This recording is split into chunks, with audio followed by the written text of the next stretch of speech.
It's definitely a good morning. It's your perfect morning companion here in Greater Accra and across the globe. Good morning, wherever you are. You're welcome to GH Today. My name is Lily Mohammed. It's Tuesday, the 9th day of September 2025.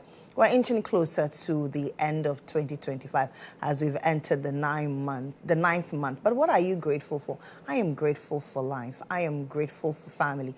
I am grateful for the many opportunities God has brought my way. And I am grateful for you that every morning I get to sit on your TV and serve you nothing but sizzling breakfast. It's a packed day. Please make sure you don't miss any part of it. We started off as always, by motivating you. I will also bring you the word of the day, which is our way of teaching you how to speak better English and write better English. We'll also take you to Inside Out, one of our biggest segments, where we'll do a bit of analysis in depth of the issues trending. We'll take you through the world of sports. Yesterday, the Black Stars made us proud. I am still despondent about them anyway. I don't want my heart to be broken. But for those who are eager to go to the Americas and the Mexicos, please keep your hopes high. But for me, my banku is important to me. I still want to eat it perfectly. Anyway, and then later I'll take you through the breakfast review where I'll sit with my guests. And then later I'll tell you why you need to purchase certain insurance covers for your homes, for your cars, and other properties. So please do not miss any part of today's show. Let me start by motivating you.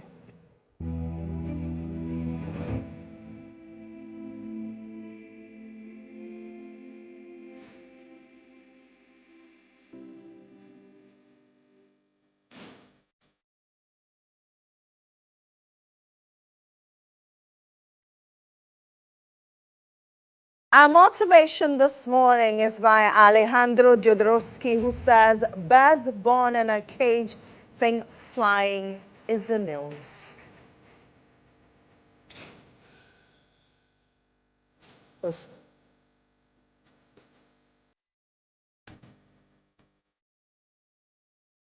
So Alejandro Jodorowsky says that sometimes if it is not your problem, you think that somebody else is exaggerating, overreacting, but say benwa, that is how you feel what it means. So that's our way of motivating you. Do not despise what other people are feeling. Do not despise other people's emotions, because sometimes you need to feel it to know it. Let me help you improve your English language better. Kind Katsy, the extra tall man.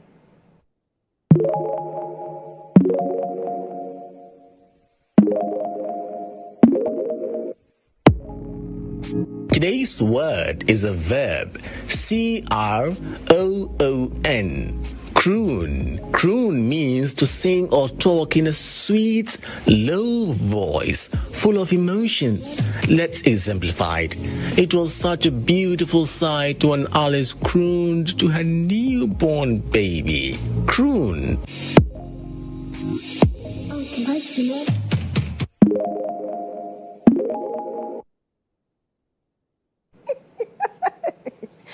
If you know my director, now you know that she has a croon voice and she loves to speak to us in a croon. Anyway, I think you should find her on TikTok. She has beautiful content on TikTok. Now, Kylie, good morning to you. Anyway, let me pump you up as you begin your Tuesday. We've begun the week in earnest. Yesterday was Monday, today is Tuesday, and tomorrow is Wednesday. I love Wednesdays. But let me pump you up for a beautiful Tuesday morning.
This famous phrase by the ousted Chief Justice, the just removed Chief Justice, Gertrude Arabey-Sabasaki Tokuno.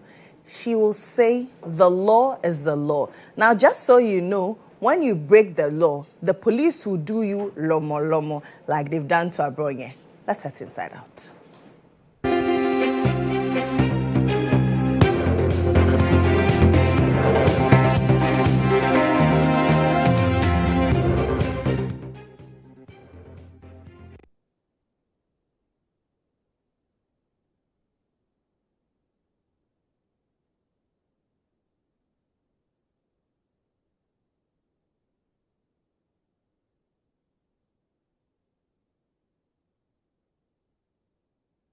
Yeah, welcome back on Inside Out this morning. Yeah, I'm sure that you would all remember in the next coming months when the current IGP retires, you all remember him for the many arrests he's made under his tenure. The recent one is the arrest of Kwame Bafo, popularly known as Abonye. He's Bono Regional Chairman of the New Patriotic Party, who has gained notoriety for being a maverick. I mean, he speaks his mind. He's gone hard even against some members of his own party. And he crossed the bar. And the police is giving him sweet lomo lomo. His lawyers say they cannot find him. They do not know where their client is. He was arrested by the police. The police issued a statement to that effect. They say they are arraigning him for court. But let's listen to the lawyer for Kwame Bafo, who spoke to my colleague Joshua Kujobensa last night. And he says, well, he was invited. He honored the invitation. After interrogation, he was arrested. And then afterwards, he was told they were taking him to the NIB. He went to the NIB. He couldn't find him. And as of last night, he didn't know the whereabouts of his client. We'll show you that. And then also show you the purported video where he spoke against the Inspector General of Police. But first, let's hear his lawyer. I can confirm that I have still not gotten access to my client after he was moved from the National Police Headquarters, and I was allegedly informed that he was being moved to the National Intelligence Bureau, NIB Headquarters. After the police, officially charged us, and the charges involve breach of public, if I recall very well, breach of public peace, and then publication of false statements. We responded to the charge, and we were informed that my client was needed downstairs in another office. We descended the stairs, and apparently it was a different thing altogether. We got down there, and a car was already waiting for my client. That was when I was informed that my client was to be moved to NIB. I said, wow. I had to quickly rush back, get my phone, and get that off my client's phone. And I had to get my driver quickly follow up, and we got to NIB, and I am informed that my client has not been moved there. The NIB offices are around 37. I'm told they are 2. We moved to all the 2 offices. We were informed that my client, Chairman Kwame Bafo, has not been moved there. I moved to the NIB headquarters, and I was informed by the head of administration through an officer that they are unable to confirm the whereabouts of my client, and that I should move back to the National Police Headquarters, and I would see my client there. I came back to the National Police Headquarters around 2 p.m., and as I talk to you now, I was still wandering about, hoping to just catch a glimpse of my client. We responded to an invite extended to us by the police through one officer called GHOne. We got to the National Police Headquarters at exactly 10:20. And he received us. He took us through the process. As I indicated, they brought the charges. We responded to them. And around 12, we were told we had to descend to another office down there. and we descended the stairs to the ground floor just for my client to be moved in a vehicle. And as it stands, I'm unable to trace the whereabouts of my client. Very, very troubling. Very, very, very outright disregard for the law. I mean, even if you are telling me that you are detaining my client for further investigations, that makes sense. And we may have to interrogate as to whether that discretion you want to exercise is reasonable or not. But as to just leave me in a limbo, no information, being told that my client is needed in an office down there, we descend the staircase and my client is just moved out of sight and human being would vanish just like that. I mean, it is very, very troubling. Any lawyer in my shoes will be troubled. And as I speak to you now, I am just wandering around, moving to 37 to NIB office, moving to NIB headquarters for the second time, moving to National CID headquarters. Currently, as I speak to you now, I'm around CID headquarters, just trying to find the whereabouts of my client. I was informed that my client should be returned back to the CID. So I quickly moved back there, and I got in touch with the officer investigating the case. And he told me the last place he moved my client to was the NIB. And after that, I got in touch with the commander involved because he was, supervising the entire thing. And he told me that he couldn't furnish me with any information and that he would refuse to comment. Right. That is what a public officer would tell me in the circumstance. So there is no official communication coming from the commander. I don't know if he's a commander, fine, but let me say a commander. That is what he said. That was what he told me. That he's unable to give me any. Okay, so that's the lawyer for Kwame Bafo, popularly known as Abronye, in that conversation with my colleague Joshua Kojomensa last night. He says he's in a limbo because the police decided to lomo his client. That was said in jest, by the way. So one of the charges against Abronye is a breach of public peace. And then breach of public peace is under Section 207 of the Criminal Offences Act 29. He is likely to be charged for a misdemeanor when he's found guilty. So that's what is likely to be his, he's liable for. But it's quite interesting that I haven't seen Free Abronye on social media. Ivy, good morning. I don't know if you have cited Free Abronye. Not yet, but maybe that's because the lawyer is here to find out where exactly he is. But you know, in previous weeks or months, even when lawyers say, especially the Wontumi case, when his lawyer, Andy Apiakubi, came out to say, I can find my clients, there was a whole lot of hula about Free Wontumi, people massing up at what do you call it? The front premises. Yes. I get that. In fact, he's also a chairman. Bono, but if they were to travel from Bono, that would be, by now they might not have arrived. But that's just by the way. But yesterday, it started as a rumor, to be honest. Social media, posts here and there. Especially after the alleged asylum seeking. Exactly. And people were speculating that, after that, we are learning Abronye will be arrested. Yeah. And then he was indeed arrested. Yes. And that's because on his Ohia TV, he's made a number of comments, right? Ohia TV or? Ohia. Yeah. As in poverty. Yeah. Yes. Okay. Yeah, Ohia. So... Okay. Oh, no, let's continue.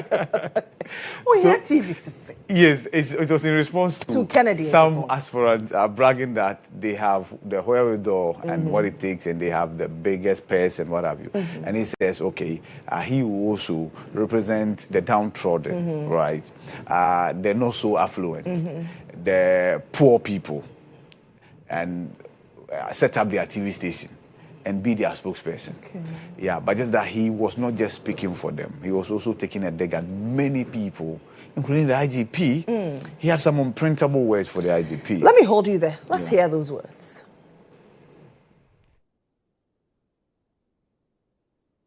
Kamema branya na me kwaka say. And NDC MPB Sanka me kwato na nka ne kwanto on be kwa by election ahwefo ne atiefo kom ai tete ye onu kwase ampanyini no ko betimi ana onchemi ye bisao mo atiefo na mo ngeje se me ana me koka se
Yeah. How can you use such words on the Inspector General of Police? And Exactly. And you see, we do things in the name of politics. Yes. Right? And sometimes the people who are caught up in this are not even involved in politics, right? But we think that because we are able to paint all politicians with the same brush, we can do same. This was a man who was appointed deputy IGP under your tenure. Exactly. At what point did he become useless to you? That's the question. That's the question. And aside this, in fact, the GHOne is the only victim of the vitriol on this platform. And we have to place as a test for you to appreciate what we are dealing with, right? We call a spade a spade. We won't. Unfortunately, we couldn't put blips there. We won't garnish anything. And so that's so. For instance, yesterday the police statement. I think it's the shortest statement I've seen from the police in that regard. They talk about the fact that the Ghana Police Service has, as of yesterday, arrested Mr. Bafo, Kwame Bafo, Abronye, for offensive conduct conducive to the breach of peace or the public peace, as you mentioned. And per the police statement yesterday, he's expected to be put before court today. And so we're trying to find out from the lawyer as of this morning as to whether he's been able to locate his whereabouts. If he hasn't, then he has to meet him in court, right? Because but as to which court? Yeah, I'm sure they'll send him the location, right? Well, he can go to the police headquarters and inquire. Yes, as to which court he will be But of course, if he's to be taken to court, I'm sure the lawyer will. Because the point is, if indeed his charges have been pronounced to him at the police headquarters, as the lawyer says, right? And NIB has now all of a sudden developed some interest in him as well. That must equally be known to the lawyer, right? Because according to the lawyer, he went to the NIB, and NIB said, we don't have your client in our custody, right? So where exactly is Abronye? It's a legitimate question to ask. It's a legitimate question to ask, right? See, if he did anything wrong, as the police are alleging, right, and the police have consequently indicated to him his charges, why not proceed to court and have a judge administer justice however he or she deems fit? But this hide and seek of persons under investigation because he's not been proven guilty. Exactly. And you see, we have a pension for doing that, right? Two wrongs do not make it right. He might have faulted. He might have done something wrong. But that's why there's a process. Trigger that process. The law is the law. Exactly. In triggering the process, make sure, especially the lawyer, Because whatever he needs says, access to counsel. Yes, he needs access to his lawyer. Exactly. And the law mandates representation. Exactly. And it's even in the interest of the state for the lawyer to be present, because whatever he says, whatever evidence you are using, or whatever evidence you gather in the absence of his lawyer, it cannot hold water in court. Yeah.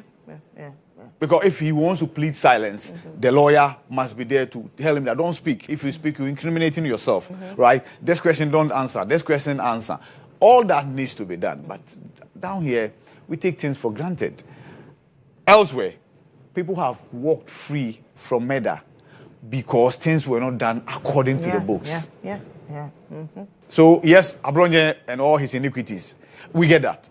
But regardless, the process must be allowed to work according to what the law dictates. And I think that in as much as we are political watchers, we are politicians, we call ourselves political animals, let's be mindful of the things that we say. Yes.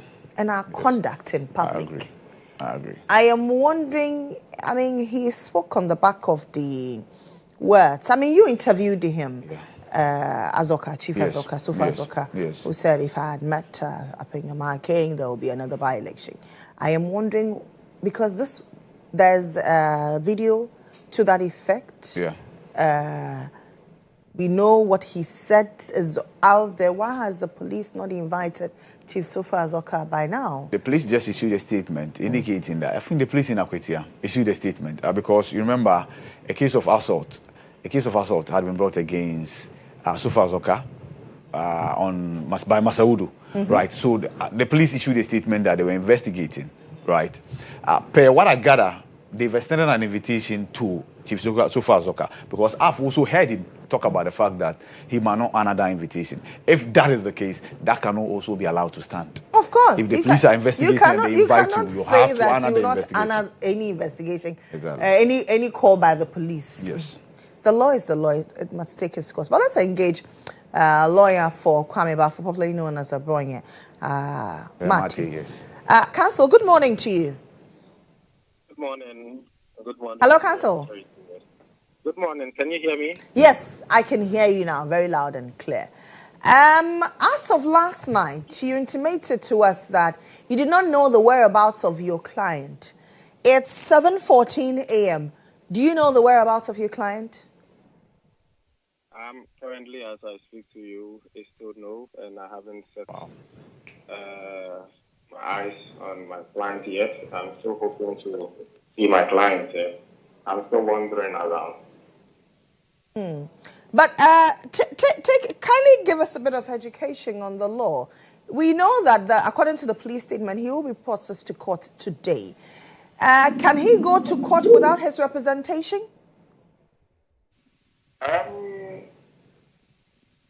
They may have to update us as to the whereabouts of my client. Yesterday, as I indicated, I was informed that there was no further comment as to the whereabouts of my client. So, practically, I am trying to just be around. I am around the National Police Headquarters as it stands, and we are hoping to, as and when they want to bring him in, we will be able to see him. But to answer your question directly, police may present a suspect to court, and the lawyer must be there. And if there has been that engagement where a lawyer was involved, the lawyer ought to be updated as to the whereabouts and a subsequent decision to present the suspect to court. That is the legal process I know. Any other thing, we will leave it to the judgment of the viewer. That is also unlawful and unprofessional. And we are very, very much worried this morning because we need to give our clients the needed representation that every citizen of Ghana deserves. That is what we are just fighting for this morning. But, Counsel, in all of this, what do you make of it? Very, very unprofessional at a point on the side of the Ghana police. Yesterday, after we presented ourselves responding to the invite, they started well with us. it was a very cordial and mutual, respectful encounter with them. And I mean, they were very professional when they started the whole process with us. Interrogation, WhatsApp, whatever charges, we responded. And after that, we just couldn't tell why they changed their posture and they would fail to update us and give us further information concerning the whereabouts of our client. So it's very, very unprofessional. And I don't know why the Ghana police, knowing the law and knowing the processes, would want to deviate from it. Very, very unprofessional. On what basis was Abronya invited?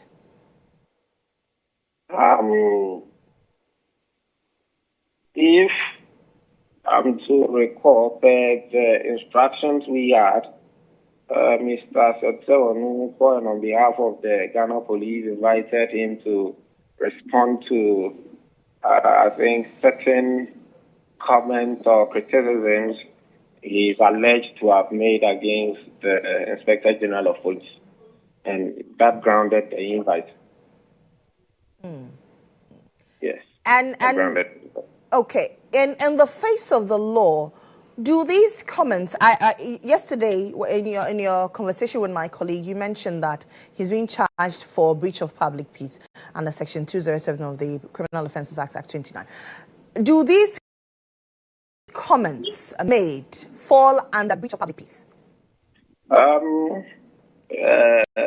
This morning, I'm very tactical and careful as to how I respond to whatever charges they may want to level against us. Now, it is the responsibility of the person alleging that an offense has been committed. It is his or her responsibility to indicate a particular law that the person is alleged to have breached.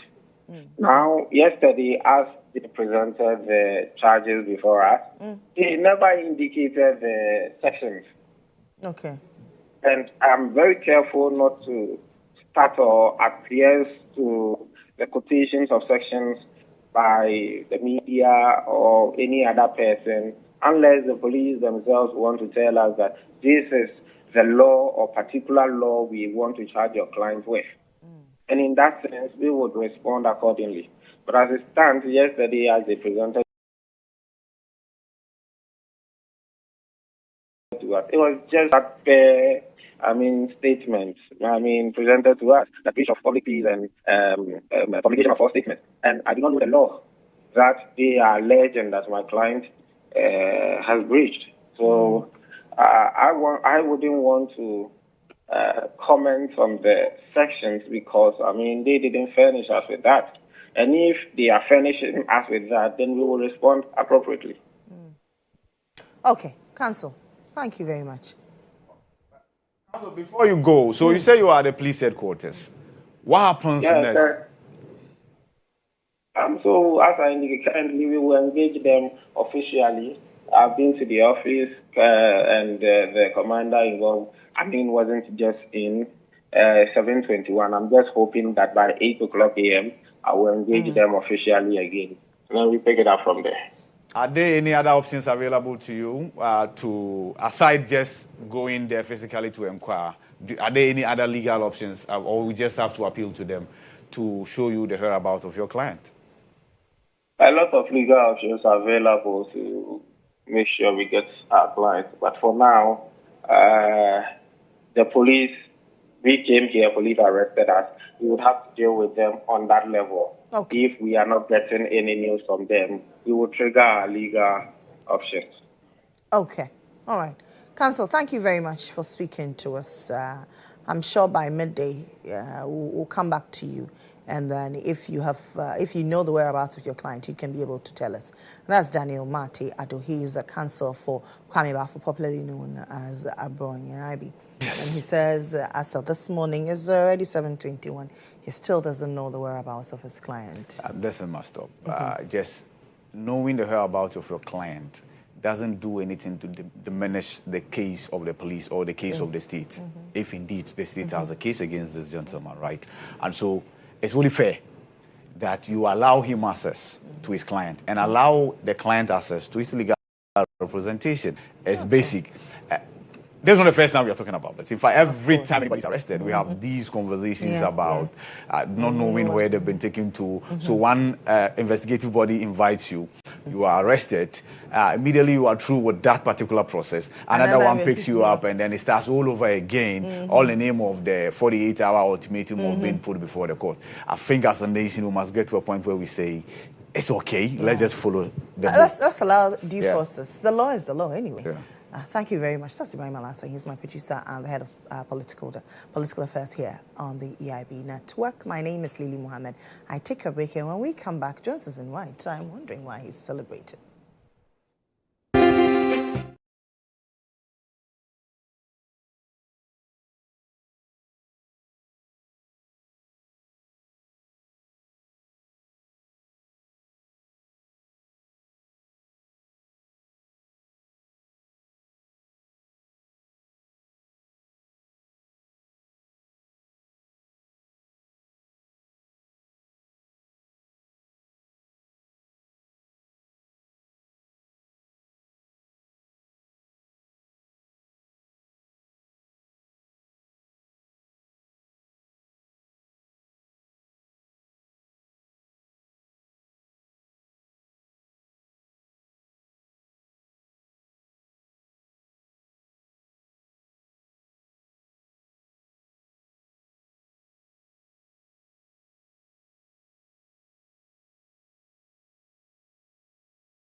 Back to the show. This is still GH Today here on GHOne TV, and I am Lily Mohammed. Let's talk some sports on the sports chat. IB is still here, and the man in white today is inside, not outside. I am wondering why he's all excited. Let's head to the sports chat.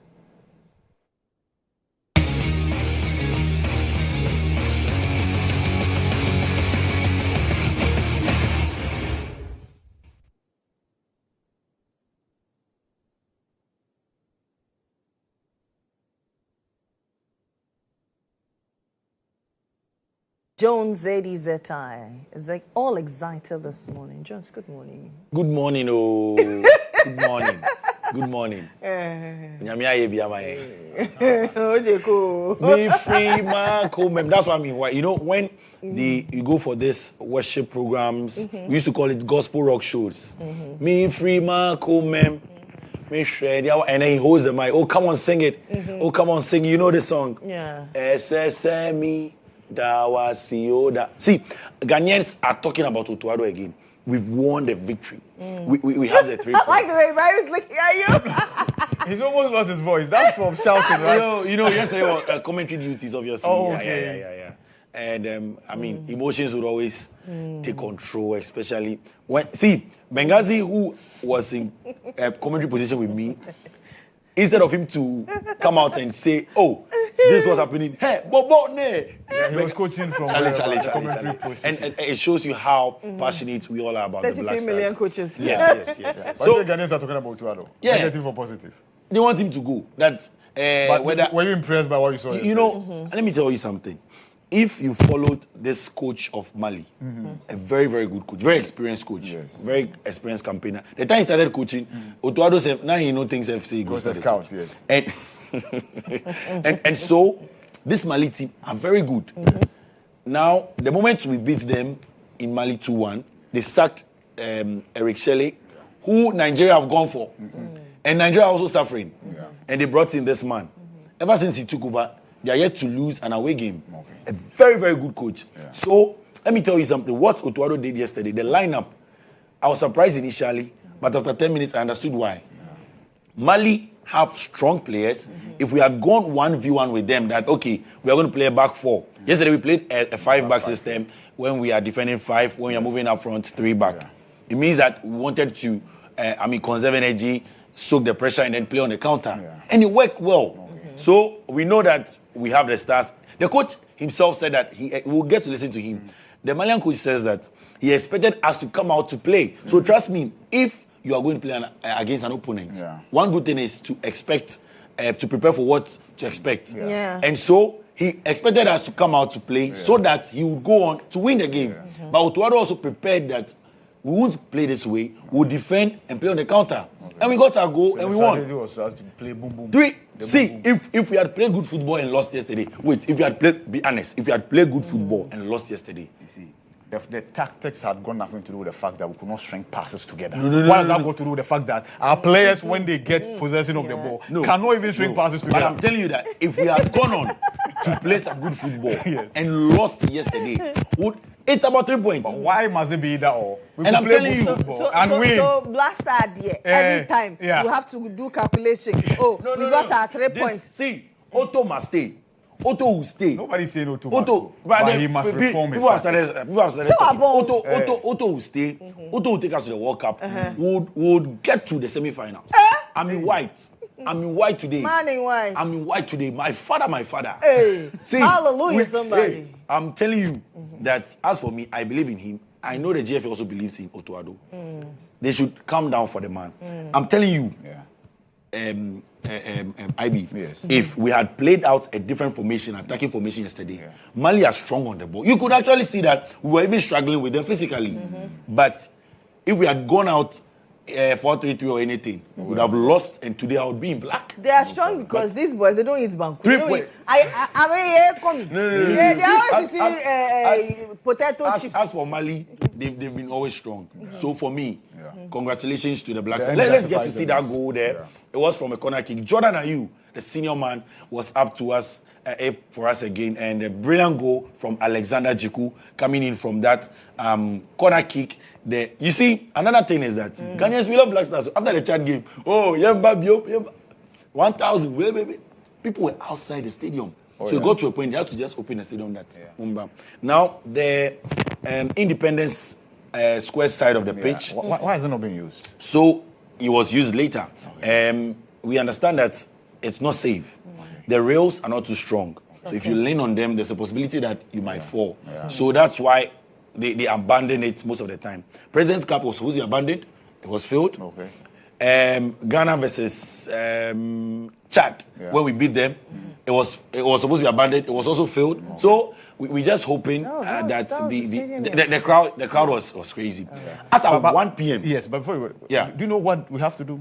Fix the rails. Yes. The NSA director says maintenance culture is always a problem. The engineer says it won't be a quick fix. It won't be a quick fix. They're trying to get it done. So we hope that by October. How long did we know that this thing was going to get deteriorated? Well, didn't we have a plan in place? Ghana, every time we are rushing this to do one. things. We always want the people to go up in uproar. And government of the day, if you don't vote for you, then government react. Come on. It's been an issue that has been there for a very long time. And yesterday, I must say that the NSA director and his people, brilliant. When you get to the Accra Sports Stadium, for the very first time, they asked all the cars to park at the Independence Square. And then when you park, there is a stand where you buy tickets. For the very first time, normally you come and then people are rushing, so we park your car, you just walk to the stand, get the tickets. There was a lot of blockade on that stretch. Yes, I used that stretch. The order was good, and we need to commend the NSA there boss. There were no and cars going through on the front of the stadium. And the designation was there until the final whistle. So, if you pay 30 cedis, there's no way you can come near the VIP or VVIP until the game was done. And kudos to them. They did a yeoman's job. For me, I'm worried about the Independence Square side. We'll keep on allowing them. Then one day, what we don't want to see will happen. Stadium across Ghana. Fix it. The Kumasi people too would want to see us sing. So we shut down the stadium to fix the pitch. Yes. The pitch. It didn't occur to us that we had to fix it. So before the new director came in, he actually came in and then he asked the engineer to survey the place, and the engineer told him that this side is not too strong. You know why? It's metal. So, and the stadium is just by the sea. Exactly. Of course, we should have projected. Rocket science. Even my 2x4 science. Please, it is being worked on. It's being worked they'll on. fix it. Let's get to the table. So this is how it's looking like on the table. Ghana on top with 19 points. And of course, Madagascar won yesterday. They won yesterday. They now have 16 points. But we don't care about Madagascar. Comoros, why? You see, Comoros who could on World Cup. Comoros who could on World Cup. So AFCON, they beat us. That's why I'm telling you that Otuado is a good coach. You people, one day I'll sit down to break it down for you. When we went to Comoros, they beat us. They'll come back here. They'll come. That's good. These are Grass Posse of Babayara. We'll face them there. No problem. Third position, 15 points. Mali. Now Mali has... Mali has never been... impossible for them to Yes. Unless we give them 3 points. That one we will not do. So, they are fourth with 12 points. Central African Republic and Chad, we don't care about them. Mali have never been to the World Cup. They've never been to the World Cup, and they tried, but they've never beaten Ghana in any World Cup qualifier. It's sad. So Ghana still on top, 19 points. 2 games to go. It's sad for them. Yeah, Ghana, Guinea, Mali. We're supposed to be like 3-nation kind of group. So 2 games to go. We would face CAR in October. Then we crown it with Comoros. That one is a party. So we just need 3 points. When are we facing Comoros? In October. Okay, so same October. Central African Republic and then Comoros. Yes. So what are the permutations? 3 points. We just need 3 points. Then we So your bet is on the fact that we'll beat Central African Republic? Central Africa, we'll get a draw there. We can get a draw there. Then we'll come. I think the permutation works better because Madagascar will have to meet Comoros. Yeah, and so and when they split points, it even means that no, it's football. When this one beats Black Stars. Okay, now wait till you hear from Nigeria. Their own is we are better than Nigeria. Now, Coach Otuwadu has been speaking, and he says that they created a lot of chances, and he believes that his players will get better and improve on themselves. Difficult to talk about each game. You know, the last window we scored like 8 goals. I think it was okay, but we can't expect it all the time. So I hope that the players who missed the chances, they really think the most about it and regret that they didn't use the chances. But you know, it's all about learning, improving, and adapting always to the circumstances. And I think, in each situation, they could have taken 1, 2, 3 steps more, or more time, or had to look for the partner to have a better overview, to give the right pass. But these decisions, surely also I will talk individually about this, and the players that want to improve. Everybody wants to win, so it's not by it's an accident when it happens, but they have to improve and they will improve, I hope. Otuwadu also says that they could have scored a second goal. You know, we had our moments. Even though we were tired, you could see that Kudus and GHOne, they had their moments still when they had the ball, that they could create something. So we had to wait a little bit. But after, I think, 50 minutes to the end, 10 minutes to the end, I changed. Because surely we have a lot of quality on the bench. And I think Kamadin and Pencil came in well, and Iñaki. And if we would have used our numerical advantage in our counter situations better, we could have scored a second goal. And you know, the coach of Mali, Charlie, the guy they throw shade. Now they talk. I'll say he's surprised the way we approached the game yesterday, and because we have attacking players, we should have come out to attack them. He said, no, we can't. So let's get to listen to Tom Saint-Viet, the Belgian who coaches Mali. It showed that they were afraid of us. They played with 5 people. We knew they played against Madagascar also with 5 in the back. They won, I think, 3-0 that game. But we expected Ghana what would be more offensive. If you have the power of Semenya, Adu, Kudus, Williams, and all the attacking wingbacks, you could punish us in the first half with very offensive play at home, get the public behind you. That was our thought. I thought Ghana will start very aggressive attacking football against us to kill us in the first 15 minutes at home, for sure, after the not so good performance against Chad. So I was surprised that they started a little bit conservative with 5 people in the back. And so we had to adapt in it. We didn't expect it. He says he was surprised that we played. Masa, we get a 3.2. I'm telling you that by October, you guys will understand why this win is important. And it doesn't matter if we played defensively or not. We hear you. Well, Ghanaians are not happy with Coach Otuwadu, although we got that win yesterday. Mango project. I'm satisfied because we got the 3 points. That's all what we needed. We needed the 3 points so that our next match we can win or play draw against the Comoros or win them again so that we can qualify. So the 3 points we got is enough for us. Have you been also satisfied with our finishing? Because a lot of the time you see them work so hard, but when they get in front of the goalpost, it becomes a problem. The finishing. What do you have to say? I'm little disappointed. I'm little disappointed in the striking because if you watch Suleimana got some ball, run with the ball, he should have kept and give the ball to Iñaki. But he decided to run with the ball, and the keeper came to clear the ball. So, and secondly, Pinto also got a chance, a clear chance like that. They should have given it to Iñaki. Iñaki is not a striker, but we used to play him as a false 9, as a false 9, as a striker. So when they got the ball, they should have watched him more. But Pinto gave the ball to Suleiman and he blasted the ball. He should have given the ball to Iñaki so that Iñaki was in a good shape to smash the ball into the net, but he didn't give him the pass. So I was little disappointed in our finishing. Very much. What can I speak to you? Can I speak to you? You watch all 90 minutes plus extra time. How can you assess Coach Otuado's performance? Coach Otuado is not a good coach. Coach Otuado is taking $50,000. $50,000 every month. We can use to get a better coach. Yes. Otuado is not good for Ghana, and our technical team is not good. The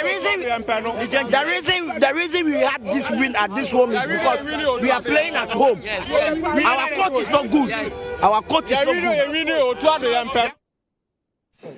Almost Otuado. Me, Otuado for the man. 4 more for Otuado. 4 more for him. 4 more for no, see, even if Nanado got 4 more, Otuado will get 4 more. Charlie, take us to the World Cup. Come on. So today at 1 p.m. we'll get the game, and then we'll talk the Black Stars and all that. And we believe that Otuado will take us to the World Cup. And I believe that he's going to do. He'll do. You are going to the US, right? I'll be in Canada. Yes. And I'll be in Mexico. I'll be in Mexico. Yeah, I love that. So link up there. Even anything, you send me a video. Anyway, gentlemen, thank you very much. That should do for the sports test. I take a break here. When I return, I'll return with my guests for the breakfast review. Stay tuned in.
Welcome back to the show. This is still GH Today here on GHOne TV, and I am Lily Mohammed. It's time for the breakfast review.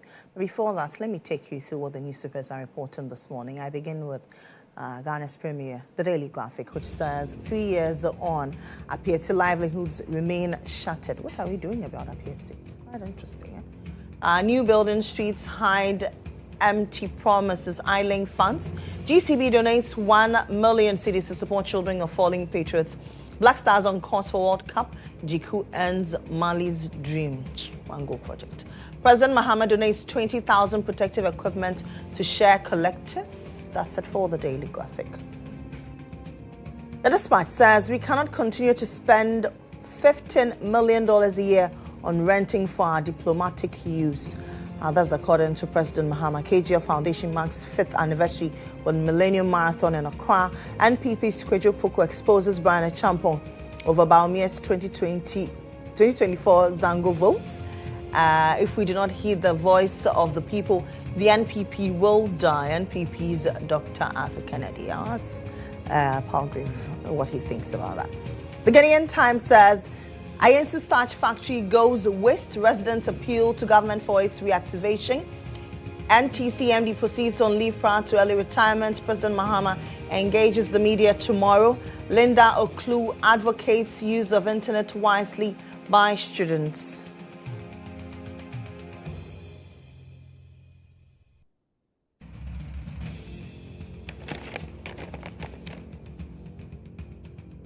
Before I let you in on my guess, how well do you know Ghana? No worries. Let's start with 2 regions. We're starting with the central and then the western region. Join your favorite TV station, GHOne TV, and our partner Sky Cloud Travel Limited on this adventure and fun trip. We shall explore the amazing sights in these regions like the Nzulezu Silt Village, Asin Mansu Slave Market, Bisabrewa Museum, Kakum National Park, Elmina and Cape Coast Castles. We shall lodge in the best of hotels on this trip like the Busia Beach Resort and Coconut Grove Resort. The date is Friday 26th September through till Sunday 28th September 2025. If you are single, the rate is 3,990. For double sharing, 3,490, and for a couple, 6,690. For more details, reservation, and of course sponsorship, you can call the sales department on 0548618900.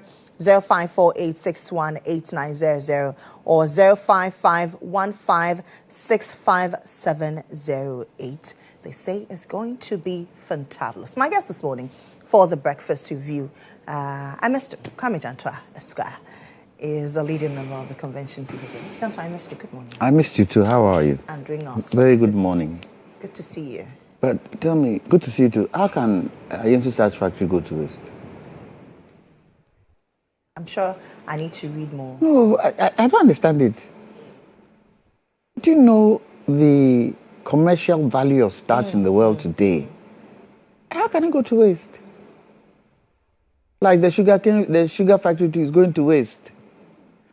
And then we are shouting, there's no employment in the country. Okay. 1D, 1F. Doesn't make sense. We've also been joined by Theophilus Jumega Jr. Esquire. He is a private legal practitioner, mining engineer, and a member of the NDC Communications team. And then, Nana, Dr. Palgrave Boache Dankwa. He's Ohene from Achim. He's a lecturer with UPSA, former government spokesperson, and he's a man who is connected. Good morning. Good morning, Lily. How are you? I'm well. It's good to see you. It's always good to see you as well. Akwetia. I have questions for Akwetia. I know. Castle, good morning. How are you? And I'm fine. How are you? I'm doing awesome too. It's good to see you again. Pleasure. As always. After Akwetia. Yes, after Akwetia.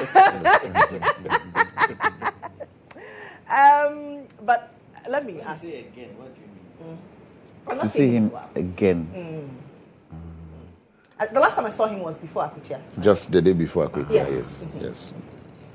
Before Akwetia, I like the way you're smiling. You are very confident that the NPP was going to win. Okay. we were here on the day of the election. What do you think went wrong? Do you think that the NPP did not take the polls serious?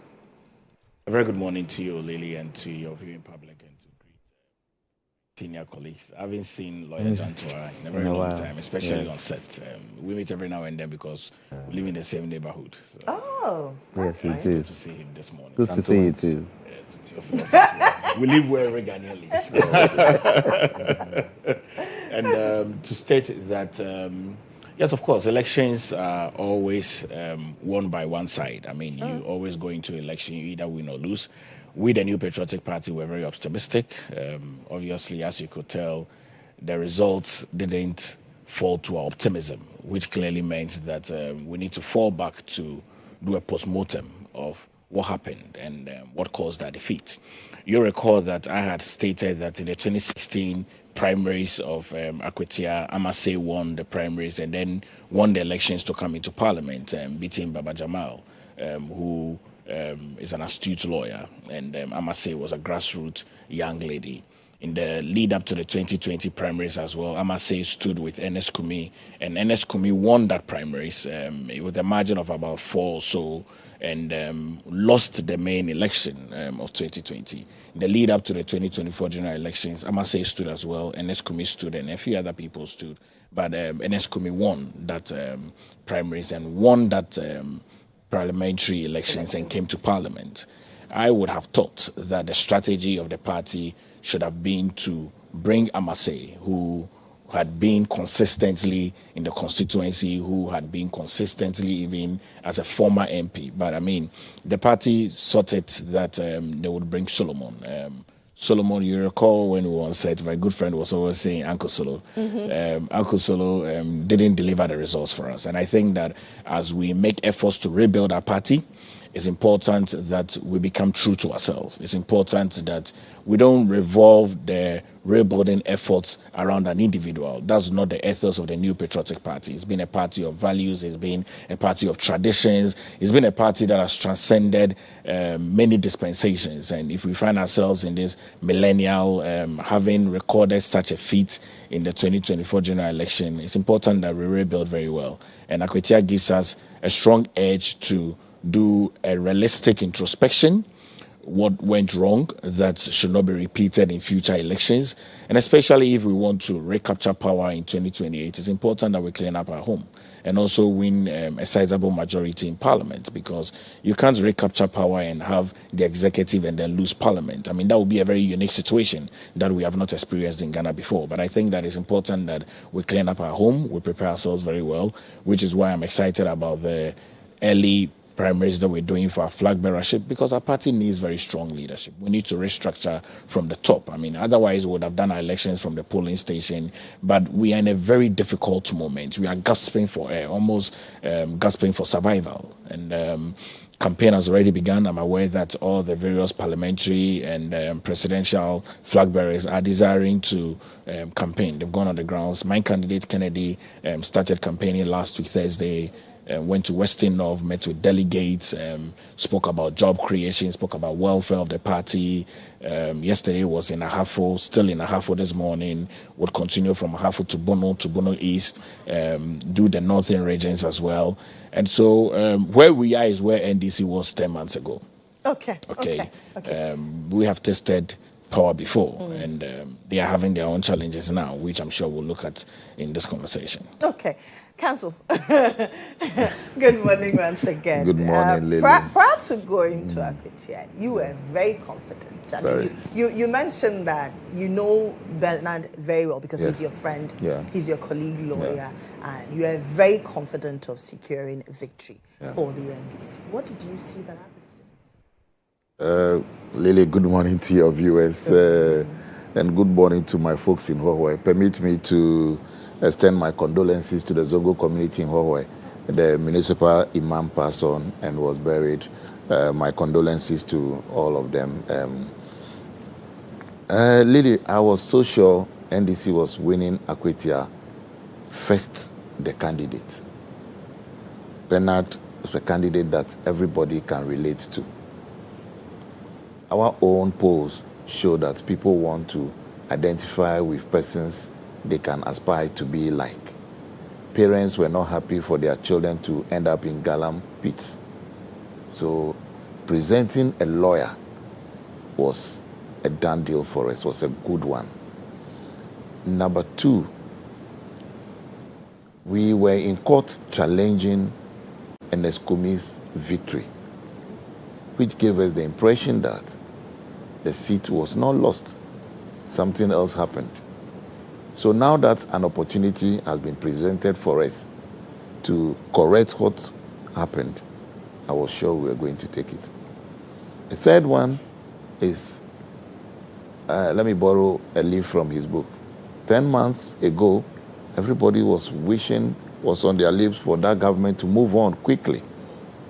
So whether NDC currently is performing very good or bad, everybody saw it as a respite.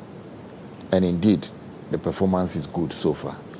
So those three made me feel Akwetia is for NDC. And you see, Bernard worked in the constituency. Okay. He was a YEA officer.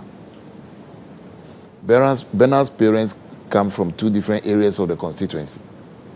And Bernard stayed in Akwetia town itself. So Bernard has the advantage of 3 things. And Bernard was the constituency secretary. So there were a lot of things going in for Bernard as well. So to me, the day the whistle was blown, I was very confident that Bernard was going to take this seat. And you see, he was the one leading the charge when we were in court. And come and see him display in court. After court, the interviews he granted, they were all very spot on. And everybody would say, this is the type of guy we want to be our MP. So to me, there was nothing that didn't convince me that Bernard was going to win. Okay. Ms. Zito, you seem excited this morning. Are you convinced that you need to be connected, as Paul was speaking? Good morning. We have a super majority, and we have a super dwindling minority. I heard Palgrave, and that is normal talk, which really and truly for me, my party hasn't been able to be a credible opposition party.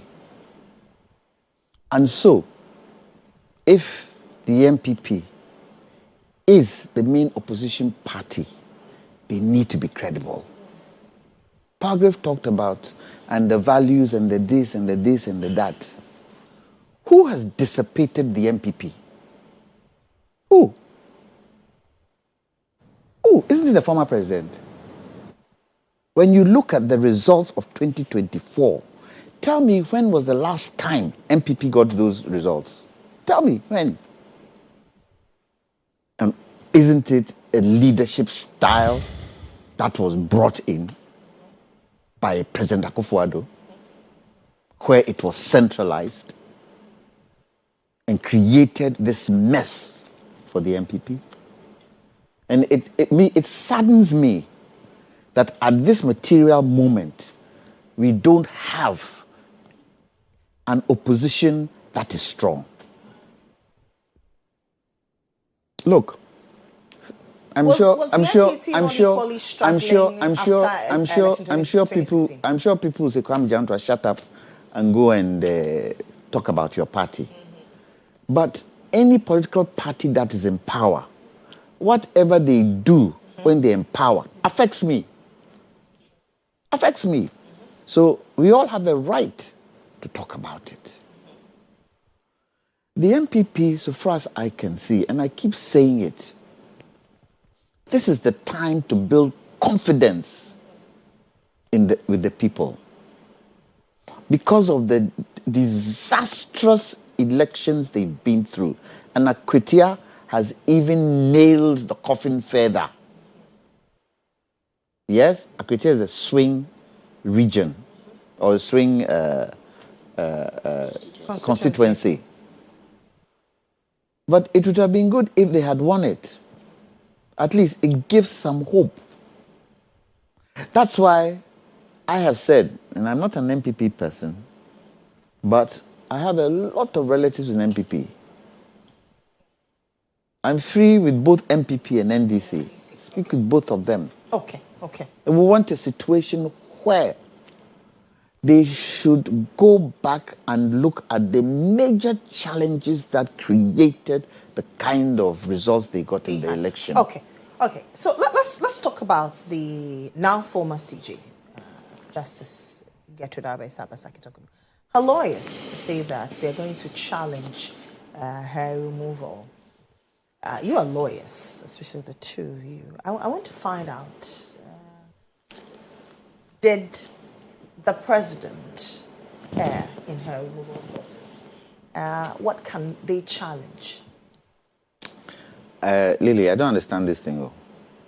The CJ office is be a father's property. It be a father's job. Mm-hmm. Who put the CJ in place? She's my friend. Mm-hmm. Who put her in place? Who nominated her?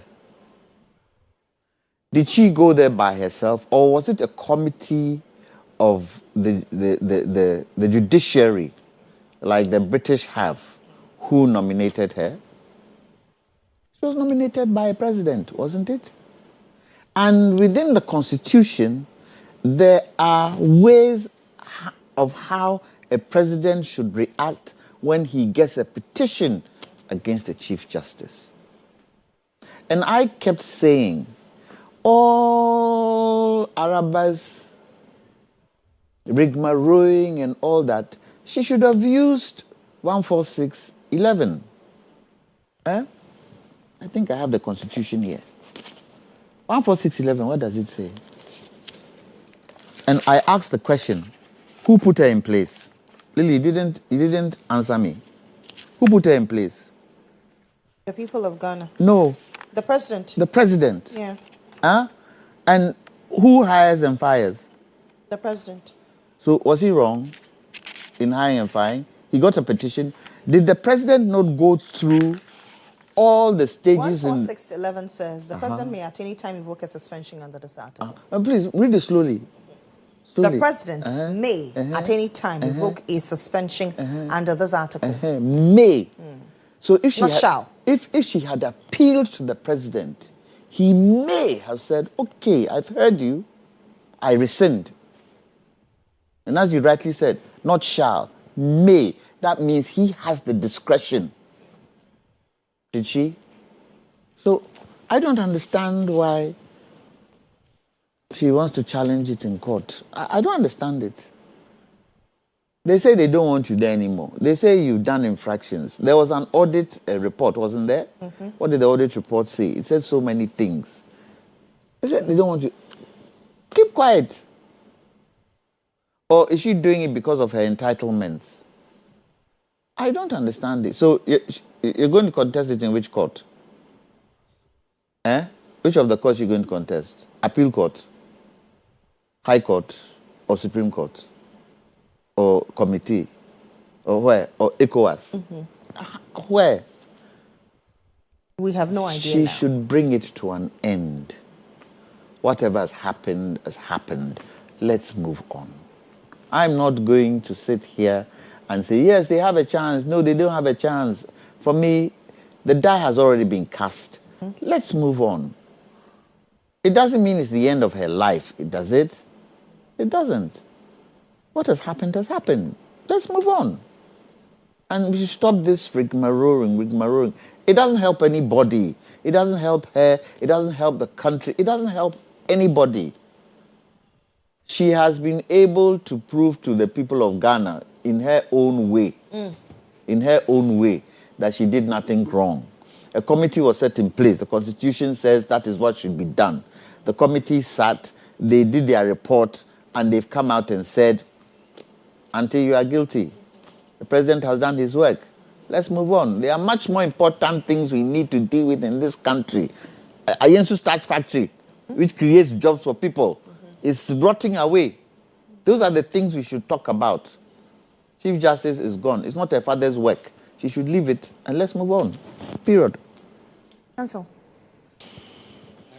Lily, the Chief Justice or her team, the former Chief Justice or her team going to court, whichever court they will go to, it's an exercise in futility. Why? And it's about much ado about nothing. If they go to the Supreme Court, which I guess they might be thinking about, the jurisdiction, which of the jurisdictions of the Supreme Court are they going to invoke? Is it the interpretative one to interpret? The Supreme Court has 3, to interpret, to enforce, and also supervisory jurisdiction. Which, if it is the supervisory jurisdiction, the duty of the proceedings were held in camera, so we won't know. They cannot bring it back to be quashed or anything. Is it the Constitution that is to be enforced, or the steps were taken very well?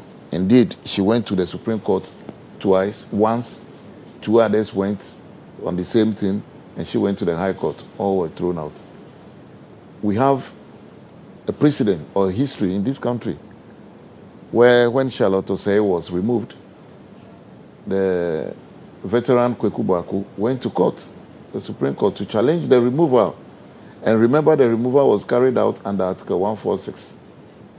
And the Supreme Court said, "You've not invoked our jurisdiction properly. We don't know which jurisdiction you are invoking."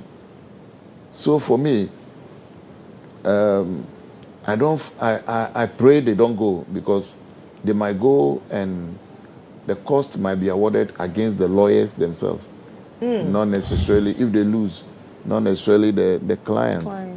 And as Senior said, the little dignity that is left in her, she should preserve it. Yes, she should preserve it. You don't necessarily have to fight every time. We were here when I told you if she was mine, I would have said, "Sweetheart, you have fought enough. Leave it. Let's move on." I would have done that. Again, it's always good to be brave, but sometimes it's better to be a coward. If they even go to the High Court, which they have been to already, it will be the same results they will come out with. Now, perhaps I am thinking they are thinking about the ECOWAS court, because in ECOWAS, decisions have not yet been made.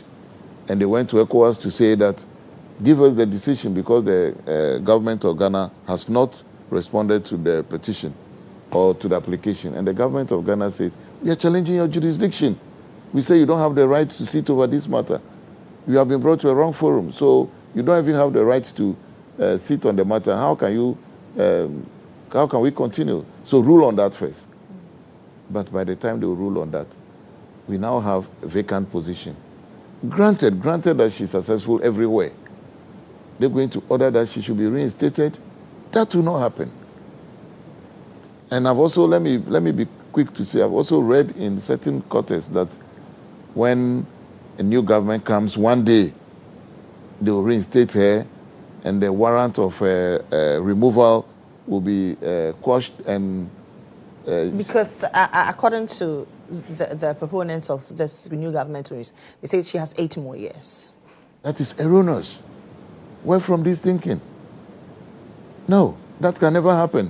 So, no, but you forgot that Aka 9 pay. We have, so Aka 8 pay. Yes. Aka 8 pay. So, no. So, assuming that a new Chief Justice is appointed today, and God forbid, in the unlikely event that NDC loses the next election, then the new government comes and says, "Hey, move on, we are bringing Justice Tokonu back." That can never happen. I mean, let's face reality. That the train has stopped at that junction and has moved. Right. Go home. Nothing will happen. So the idea, with respect to all his attorneys, her attorneys, they are all very good. Ayikwe Senior, that I admire so much from afar. But you see, Senior Ayikwe was one of the lawyers for GBA when they tried to remove Justice Aban. What goes round comes around. Sometimes they say, the English saying. So for me, I think for now, Justice Tokonu should maybe focus on something, maybe a foundation, a development, something that will help. And or she should go back to private practice. no, she has, I think, 3 daughters. They might have children now. She can be a very good grandma, doing nanny. They'll be very happy, and she help guide the children. Yes, I mean, she should give to society. She should forget about. But she can contribute to the legal profession. Yes, so many ways. That's what I'm she saying. Has experience. Yes. That's what I'm saying. She could be a consultant, a foundation, do some of those things. But going back to core practice that we know. I mean, imagine she appears before a high court judge that used to tremble at her feet, and she stands up and the judge says, "Counsel, sit down." Come on, that would be quite. But it's the name of the game. Yes, but senior, you know that there are certain areas that we go to, but for the fact that the person that appears before the judge, look, Senior Chikata was able to say, "Those who sow the wind shall reap the whirlwind," right? I cannot say that. But it's the clout the person has. The mere fact that when a senior lawyer walks into a court, they allow him to go, yes. So it can be difficult. Yes. And it will be difficult, yes. And as I said, you remember when she was at the Supreme Court and the clerk would say, Justice Saba Tokonu versus the Attorney General. Then she stands up and the clerk would say, party present. Sit down. I mean, come on. A little bit of dignity is needed here. She needs to leave. Yes, she needs to leave the scene now, yes. I think after a while, people, read the 48 laws of power. Maybe the Wesley girls in here is not allowing her to do it. Senior, I said the whole morning you have been on your own. And lead me not into temptation. Yes, so you see, there's so much she can do. And you let people miss you by your absence. I think that will help. Yeah. Okay, Doc, I'll come to you shortly. Let me take a quick break. I'll be back.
So this is still GH Today here on GHOne TV, and I am Lily Mohammed. My guests are still seated. I've been talking about the removal of the CJ, the former CJ, Abe Sabasaki Tokunu. She says she's going to contest that decision to remove her. Doc. You know, Lily, before I come to Justice Tokunu, let me just address some issues that Lawyer Jantua raised, okay? Every election is won on the merit of the individual, okay? I think that it's very wrong for anyone to blame the 2024 general election on President Nana Addo Dankwa Akufo-Addo. When President Kufuor lost the 1996 election, Edu Boahen was not blamed. When President Kufuor won the 2000 election with a vote of 3 million and the parliamentarians with a vote of 2.9, everybody praised President Kufuor. When Nana Addo Dankwa Akufo-Addo lost the 2008 election with a vote of 4.2 million, lost the 2008 election, no one blamed President Kufuor for that. And now look at it. Our former flag bearer lost the election with a vote of 4,767,575. The lowest in this Fourth Republic in our political party. Okay? Why do you have to blame President Nana Addo Dankwa Akufo-Addo for it? Nana Addo Dankwa Akufo-Addo was not a candidate. So every election is won on the candidature. Okay. Okay, and I'm not going to dwell. I'm not going to dwell much on it because How can you say that? I mean, I know where Lawyer Jantua wants to go. How can you say that? But you see, it was lost on the performance of President Akufo-Addo. Never. It was not lost on the performance of President Akufo-Addo, and I won't allow that to happen. So it was lost on the candidature of Dr. Baumi. Absolutely. The candidate came from us. He wasn't part of government. Yes, it was lost on the candidature. But I mean, this morning is not on that. You know, Tokonu, these are my thoughts and my views. Okay. Ghana is a sovereign country. True. Ghana has foreign investors who come into the country who interact with our legal system.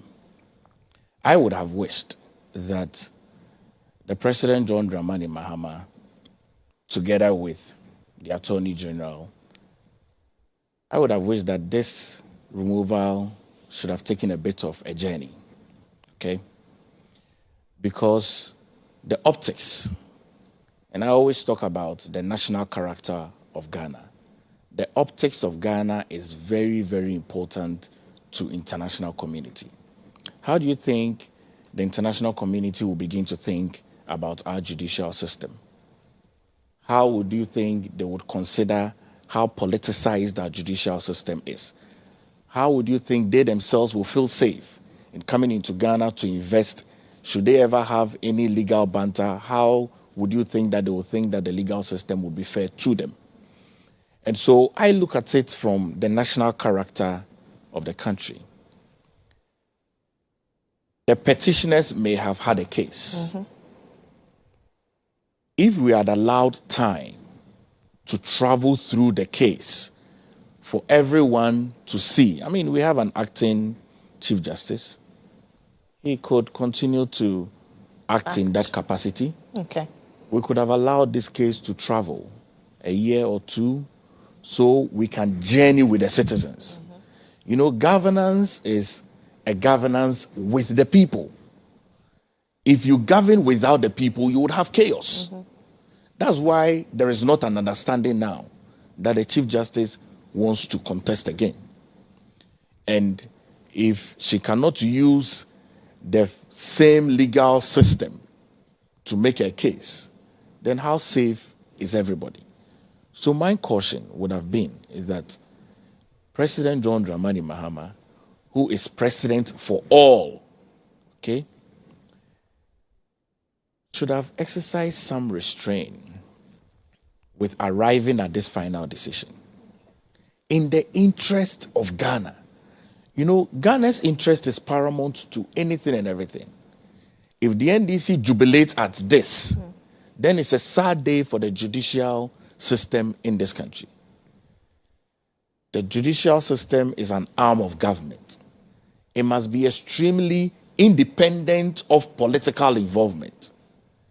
And so over the years, yes, of course, we have always been talking about the powers that the president has to be able to appoint all of these appointees, and how sometimes you have people that are colored to a particular political party. I mean, all of that does not help the health of the country. So for me, I would wish Justice Tokonu the best. I would you always... think her lawyer should continue the I don't think so. I don't think so. I think that you always have to leave when the applause are louder. Yeah. Okay? I think that she it's okay. Okay? She can just let it slide. But for the country, we're sending a very wrong message out to the international business community. The international business community must be able to see that our judicial system has very minimal political interferences. How it is now, it appears as though there's a strong political interference, and it can be from all the political dispensations that we have had. I mean, no one would be excused out of this, okay? It can be from 1992 throughout to 2000, throughout to the 2016, and it's repeating itself, okay? So once we are here, means that you want to be able to rise above the occasion. What wrong would it have been for this case to have traveled a year or two? What wrong would it have been for you to carry the Ghanaian people along this case? I mean, we follow cases in developed countries, in the US, we follow cases in Europe, we follow cases and how far they travel and how the citizens travel with those cases. So that when you are at a stage where you're making a decision like this, you make the decision in the interest of the Ghanaian people. We have the LGBTQI bill that couldn't pass. It was passed. Well, it was passed. Of course, there's a new parliament, so they need to start over again. Okay? The president needs to attend to those issues. Those are issues that borders on the interest of Ghana. People have spoken about it. All religious groups have spoken about it. The imams have spoken about it. The Christians have spoken about it. Even our traditionalists have spoken about it. And so for me, I always want that when you're a leader at the top, the apex of it, your decisions are weighed and it's gradual and you carry the people along. In this case, it appears as though the Ghanaian people have not been carried along very well. It's only a sizable part of the Ghanaian people that are happy. Don't you think because of the clause in that particular article which connotes income? No, you know. So the Ghanaian people cannot be carried along. They cannot be made aware what happened in there. No, you see. It's in the Constitution. Yes, let's be fair, okay? And let's be fair that the government does not live in isolation of the Ghanaian people. The Zulus have a proverb that says that Ubuntu, Uguntu, Ugabantu, which means that you are who you are because of other people. The government does not exist on its own. Sure. The government exists with all of us. Of course, I mean, processes and procedures might have happened in camera, but you can journey with the Ghanaian people so that all of us will come to a clear understanding of the issues very well. As it is now, a sizable part of the Ghanaian people have not been journeyed with. And on this journey is very, very important. It borders on our security, it borders on our sovereignty, it borders on the independence of the judiciary. And as it is now, some people may think that the judiciary is overly politicized. Okay. Let me quickly help my colleague here.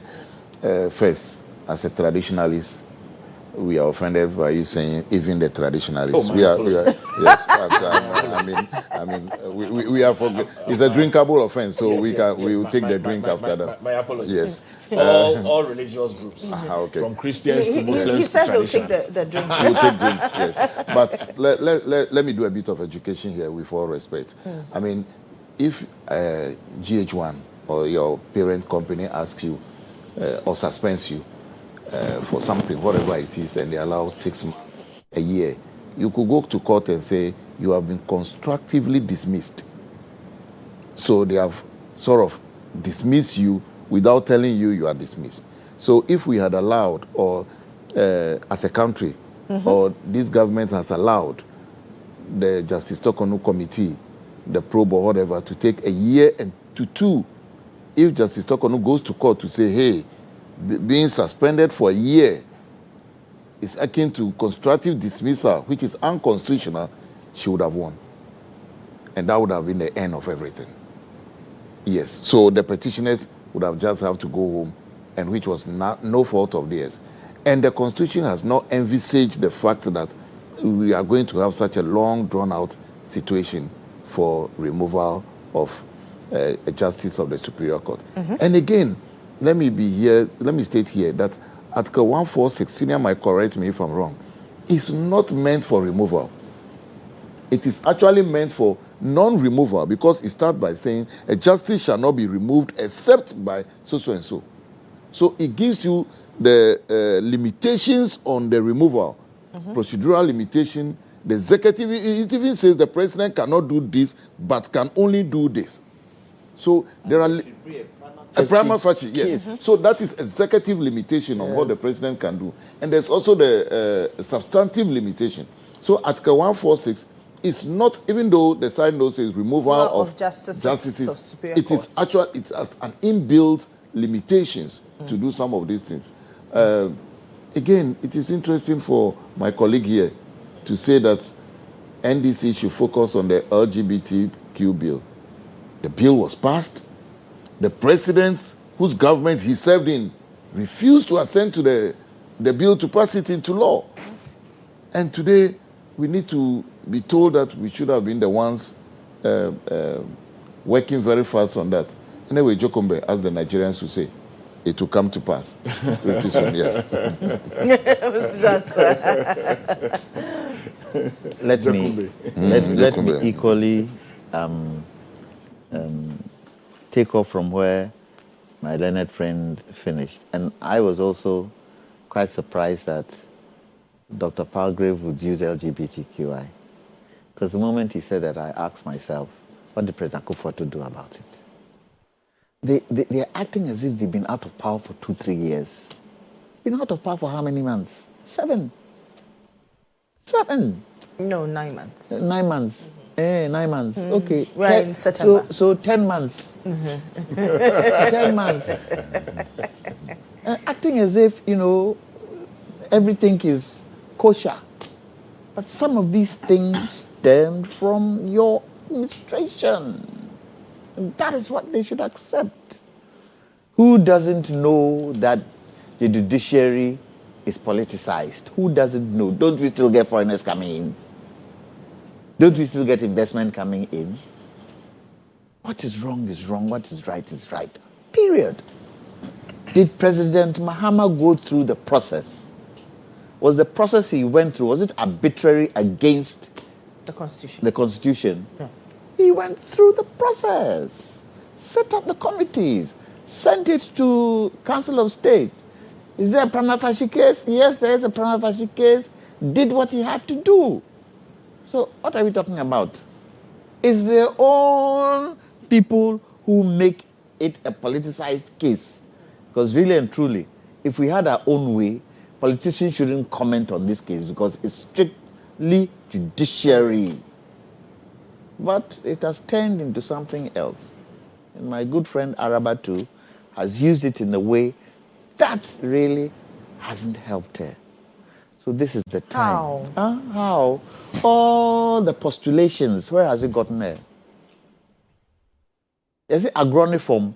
All the press conferences. So you think she should have kept quiet and just faced the committee? All the press conferences that she had, all the evidence that she was going to bring to the committee, if I were in her shoes, I would have kept quiet. The day of the committee hearing, that is where I'll spill all my beans. But she didn't.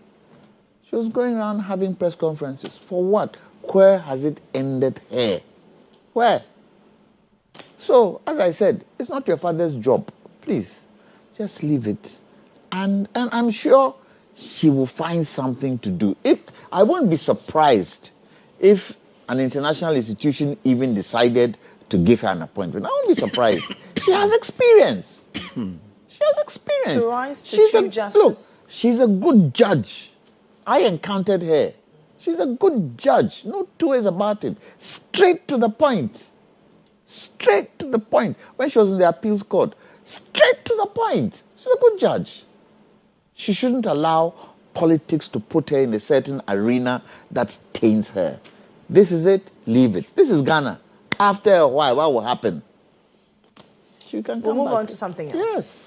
With the fact that the constitution has been allowed to work, investors will be assured that when they invest in Ghana, the judiciary will work. But the judiciary, within the last 8 years, had its own fair share of what it meant to be on the bench in Ghana. We are. I mean, there are examples we can cite. When the judge was about, one of the petitions they wrote against him was about transfer of persons in the judiciary. When the Opuni case was ongoing and the judge was, the Honyenuga attained the age of retirement and was gone, it was passed on to my good senior, very fine lawyer, then now very fine judge, Justice Anochi Jima. And he said, hey, we are going to start a trial de novo. What happened to him? He was shipped to Kumasi. When the judge gave bail in the Great Grafo case, what happened to him? He was shipped to Sogankope. When the judge imposed or granted the injunction against John Peter Amewu, what happened? He was shipped to Denu. We have a lot of situations. But is that punishment? Yes. Why should it be punishment? No. Why should it be? It shouldn't be. Aside that, does the law bar it never happened, these transfers? It never happened until those things came into being. Understand. Okay. But is it not the discretion? Yes, exactly. So discretion under Article 296 says that you must not use it as by dissentment. You cannot be against somebody and use your discretion against the person. You must use it fairly. So that is one of the things that you see. At what point can we if prove you read, that she was against somebody? Yes. So I'm coming. Okay. I mean, if your acts show a retaliatory behavior, it becomes resentment. So you never transfer this guy. And I want to give you another one. When the judge said, bring, what's the name? Kennedy Japan for contempt, that judge was to be transferred. But for the fact that the message leaked earlier and the letters were leaked, the judge was maintained for a while. So when your acts, all the circumstances around it show a retaliatory behavior. If you read the letter from the president to the former CJ, the committee mentioned that your act of carrying out the transfer after the persons have complained or were in this act shows that you have used the Article 296, which is the discretion you have with resentment. And that is unconstitutional. So it is not just TK Jimega Esquire saying that it looks like that. The committee also found out that the act and the circumstances by transferring at that point when the persons had raised an issue is retaliatory. Okay. You see, so far as I'm concerned, it should not be an act of punishment if you are transferred to another part of the country. This goes to show that we haven't been able to develop our country to a certain point. We haven't. So if I'm a judge and I'm transferred to Denu, is there anything wrong with Denu? Or the standard of living in Denu is low, so it's seen as a punishment? It shouldn't be so. It shouldn't be so.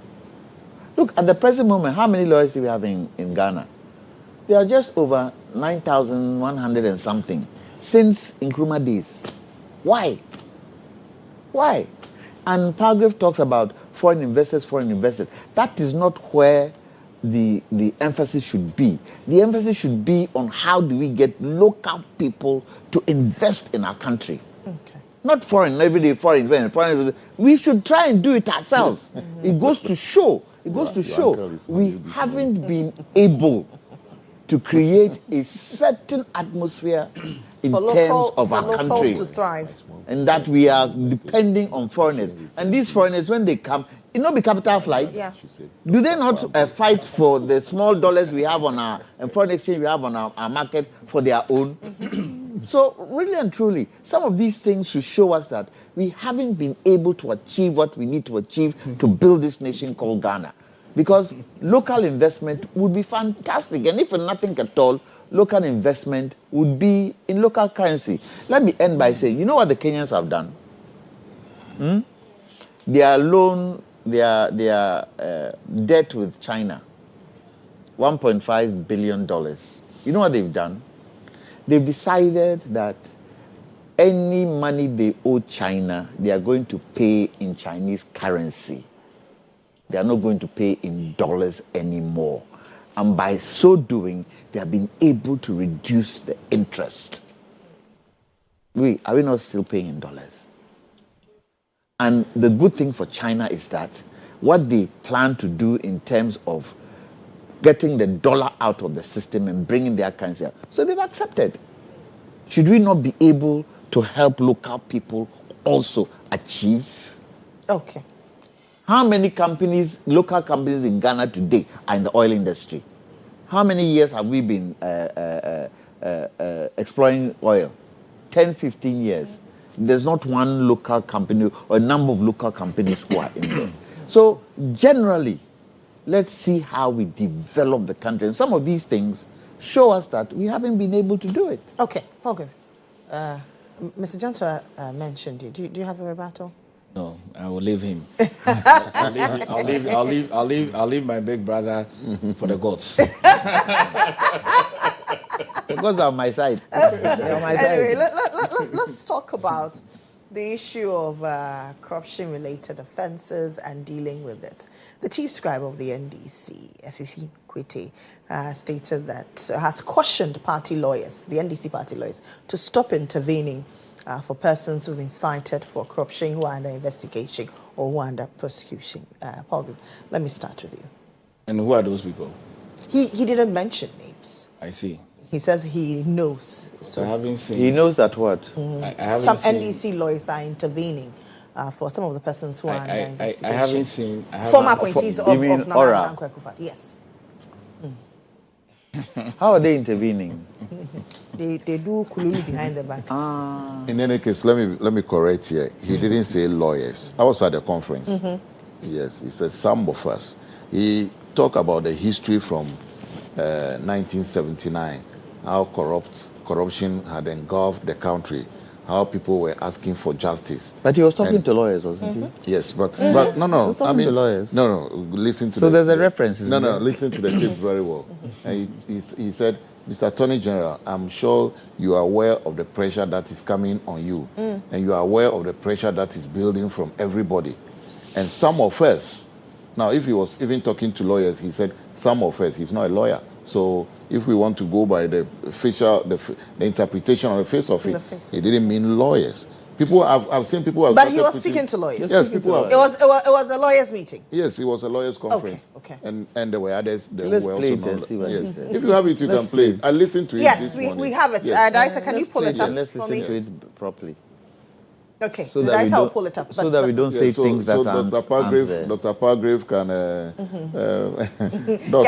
called the name, Dr. Palgrave. I don't know what NDC is doing with corruption. I mean, I haven't seen them pick up their own people. Their own people haven't come under the radar. They're having a fields day. How are they having a fields day? Yeah, I mean, their government has just begun. I've not seen or heard anything. The OSP is focusing very differently in various arenas. I mean, I will just watch NDC for some time. Give them a year, maybe we'll see what will come up. Because we know that there are a lot of underpinnings, but we need to get substantial proof. A lot of underpinnings, yeah, of course. I mean, if the General Secretary is cautioning his own political party to allow the rule of law to work, I mean, I think it's a step in the right direction. But it's important that the government of the day does not pick up a posture of either targeting. Because you see, we're building a nation on a journey.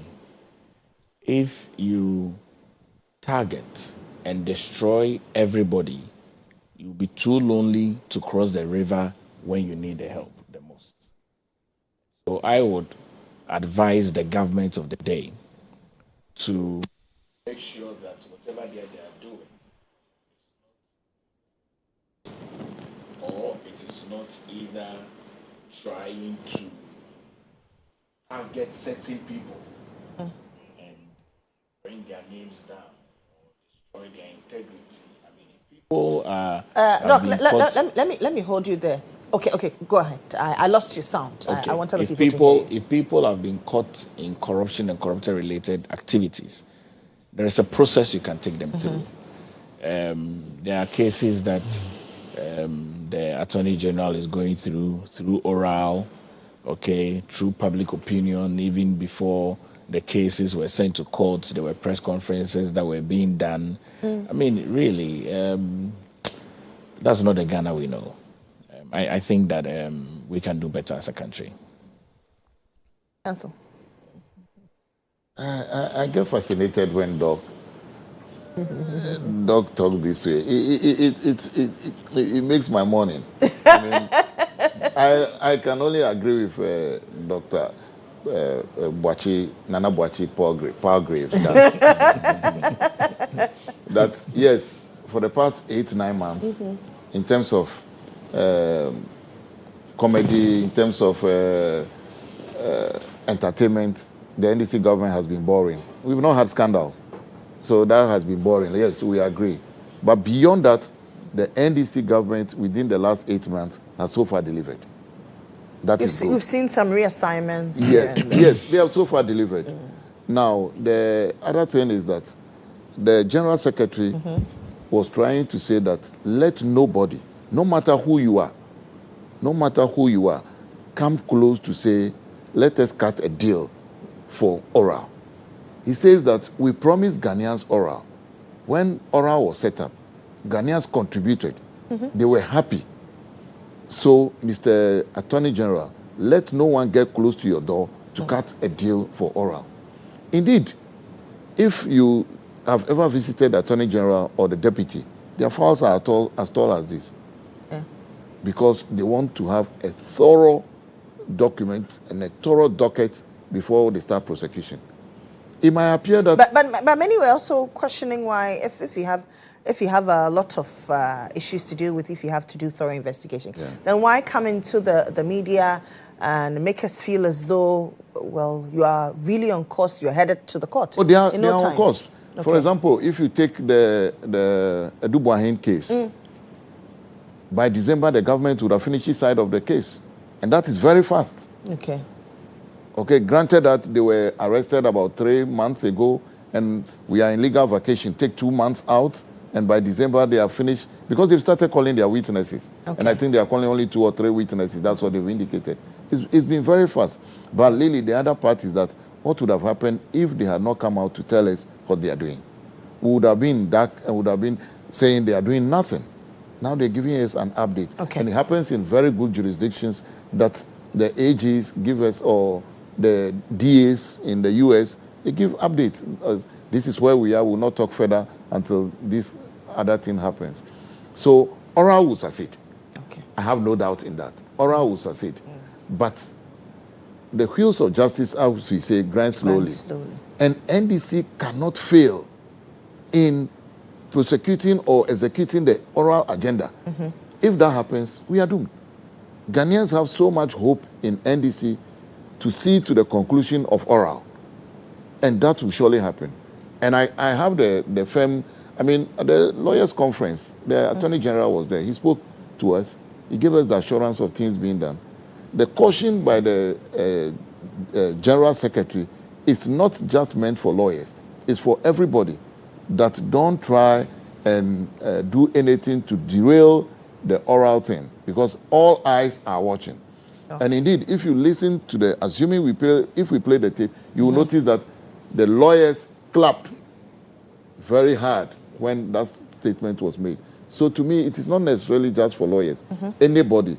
And if anybody dares to stop oral, the person will be anti-Ghana and anti-NDC. We will not allow that. Mr. Jonta. The country can be quiet in terms of governance, and we are waiting for scandal to make the place kata kata. I don't see it. Why should it be so? The fact that there's no scandal means things are going on right. And that is what we should be looking at, and that is how we should, if for nothing at all, monitor how governance is being run. Governance shouldn't be run on scandal. I am not worried about the lawyers with regards to if any wuru-wuru is going on behind the scenes. It's the politicians I'm worried about. The politicians. And I would want the Attorney General to be absolutely transparent in terms of those who have committed crimes and they have investigated and seen that Mr. Janto has committed this crime.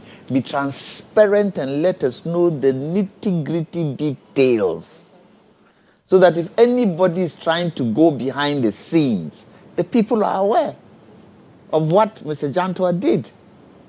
And he can't go behind the scenes and cut a deal with any politician. Can't. I don't think it's the lawyers. I have a lawyer, he's doing his job. If you come and hire him or hire her, they're doing their job. Represent you. Yes, they represent you.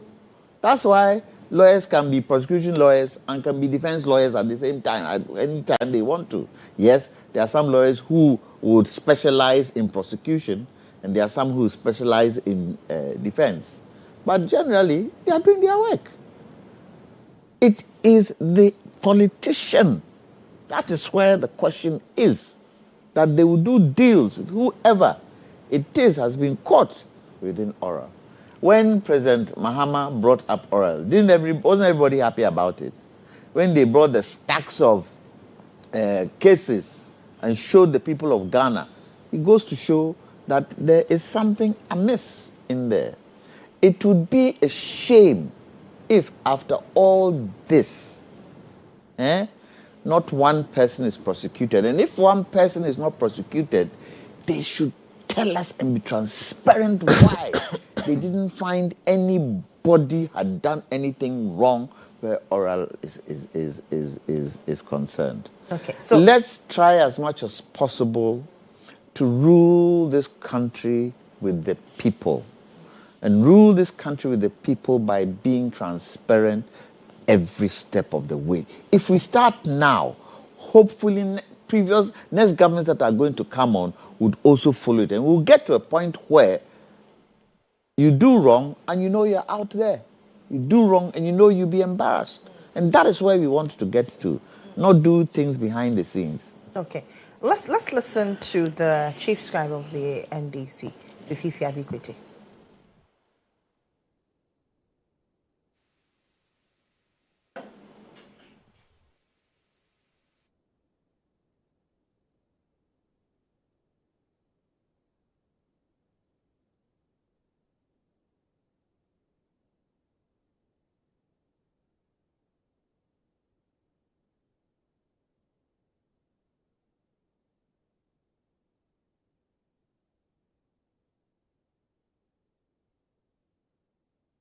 If it's to be done, it must be done well. And to be done well means it has to be thoroughly done, proper due diligence. The job must be properly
he's saying is that let nobody.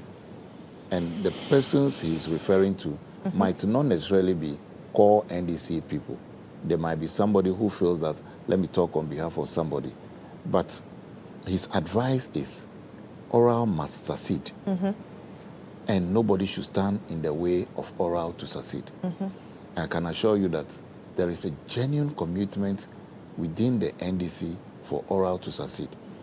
NDC's goodwill, one of the things we are enjoying goodwill on is the oral. And if we are able to tackle oral and have success rate close to 100%, Ghanaians will be so happy. There are certain persons in Ghana now are not interested in any development, but they only want you to retrieve some of the perceived loots and some of the things back to the state. And they are okay. Okay. Yeah. Let's talk about security. Doc, that's your forte. We've seen the unrest up north in the Sola Tuna Kalba area. Over 31 people dead, about 48,000 people displaced, and over a piece of land. And it has to take government to set up a mediation committee to find a lasting solution to this. Why are we getting it wrong? You know, Lily, I am gradually troubled with the level of insecurity up in the north. I'm troubled because we have history of countries that we are surrounded by that have military juntas ruling those countries, and the surgence of the threats of terrorism, which we have been able to protect as a country over the years. And I'm saddened and very concerned as well because of the level of intelligence and security intel that I receive on a regular basis. I think that the president must up his game, put a lot more focus in the region to avert any unforeseen circumstances.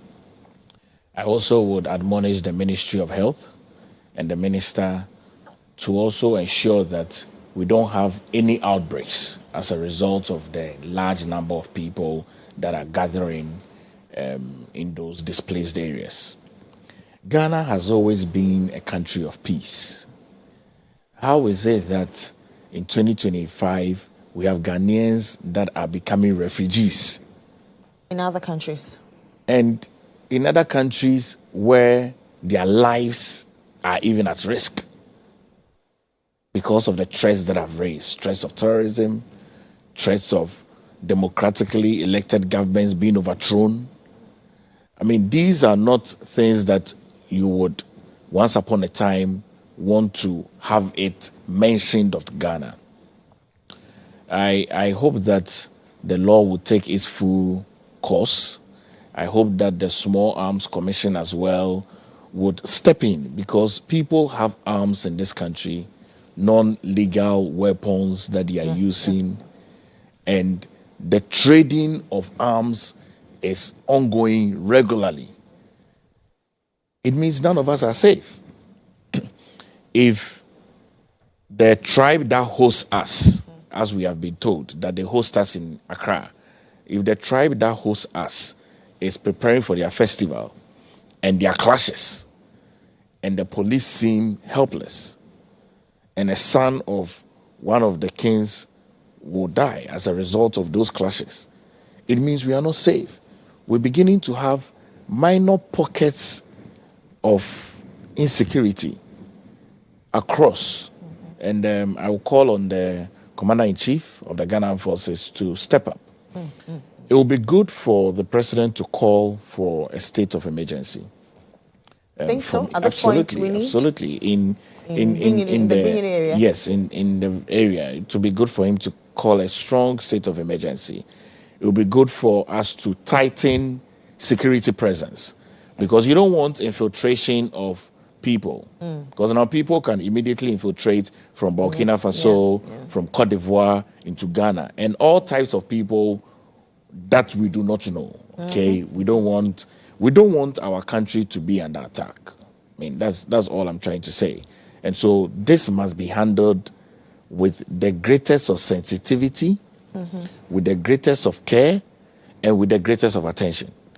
Obviously, it cannot be politicized because it's a matter of security. It's important for our nation, which is why I'm encouraging and admonishing that all the security couples, whatever information that they receive, they should disclose that fully to the president so he can be able to make an informed decision. But those areas must be coded as red zones such that lives will be protected, and we must immediately also make steps to bring back our displaced Ghanaians back into their home country, because that's going to cost us a lot of money.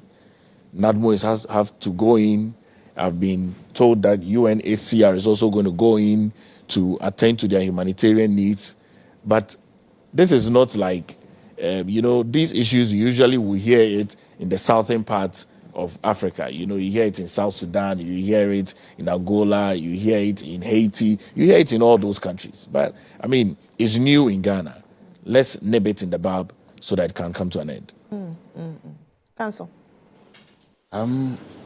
Yes, I've just been informed to compare this to the Nkunya-Lavanyo situation at the doorsteps of Ohwe. Efforts are being made for the people to live in peace, because when such a thing occurs, it makes development in the area a bit stalled. Yes, there's a particular road even between Nkunya and Alavanyo. Nobody uses the road again. Everybody is scared, but they began to use it now. My worry for this particular one, before then, Dr. Palgrave, if we declare state of emergency in Galamsey areas, go and declare state of emergency in Benyere, something happens somewhere, we declare, very soon the whole country will be under state of emergency. I don't think that's what But Council, don't you think it's worrying that 48,000 of our people are displaced? Yes, it's so worrying. It's worrying. You see, one of the there are things, some that we cannot account for. Absolutely. It's even more. Usually when you have displaced people, this is just a percentage of what you can easily count. It could be 60,000 people. Yes, previously we used to accept refugees to the extent that we even have a community that very soon they might have their own MP, Bujumbura, that we have a whole refugee settlement over there. So it is sad that we at this stage are, if I'll use the word, exporting refugees. It is quite sad. It is further sad that the area is not too far from the hometown of our current president. So I want to appeal to the people that you have produced a very fine gentleman for all of us. Let it reflect in everything that you do. I have seen and read what the minister has set up, and the committee has very good persons. Emmanuel Lombande. Yes, my worry when I check their names is whether any of them comes from the area, any of them can speak any of the languages because they are going to engage the people. Are they going to use recognized interpreters, or are they going to use persons that they know already that might not translate? In fact, having read through, I'm like, which of them is from the area?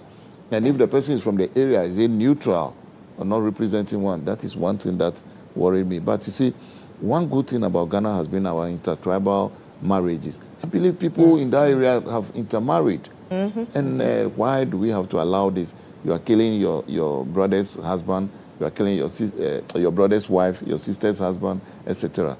NADMO must make every effort to bring the people back. The work of the committee must be swift and fast. We must increase security presence in the area for people to come back home, because education is affected, trade is affected, social activities are affected. The image of the area is also affected. And if you know that the whole economy grinds to a halt. And then human resource base migrating. Exactly. So if you know the Sola Tunakaba area between Damongo and Wa, the area is sparsely populated, and there are a lot of farming activities ongoing. All this will come to a halt. So it also affects our image internationally. Recently, we dropped on the peace radar. Index. Yes, the index that we.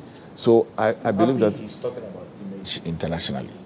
Important. Oh yes, our image internationally. I mean, it's the same image that made us worried when 8 people were gunned down in Techiman. during the election, and we couldn't find. And our then Deputy Speaker of Parliament said they deserved to be killed because they were criminals. So it's the same image that we have been worried about and talking about. And I follow Doctor on LinkedIn, and I used to read his posts. So, Doc, we are good to go for a long time. Only that you don't know. It's the same image I am talking about. The conflict affects the image of Ghana, and the earlier we resolve it, the better. But I have confidence in the committee set up by the minister to get to the bottom of this and resolve the conflict as quickly as possible. That way we will be at peace. But it also calls for our intelligence agencies to be up and quickly get certain intelligence up to us so that these things don't degenerate or escalate into these scenarios before we begin to solve them. Finally, I wish to say that let's give peace a chance so that there will be development in that area. Mr. Janta. First of all, I would like us to say thank you to the Ivorian government for the humanitarian service they have given the refugees. I think it's a good brotherly act, and it's doused some of the probable challenges that might have been faced with the people who live in that vicinity where our people have migrated to.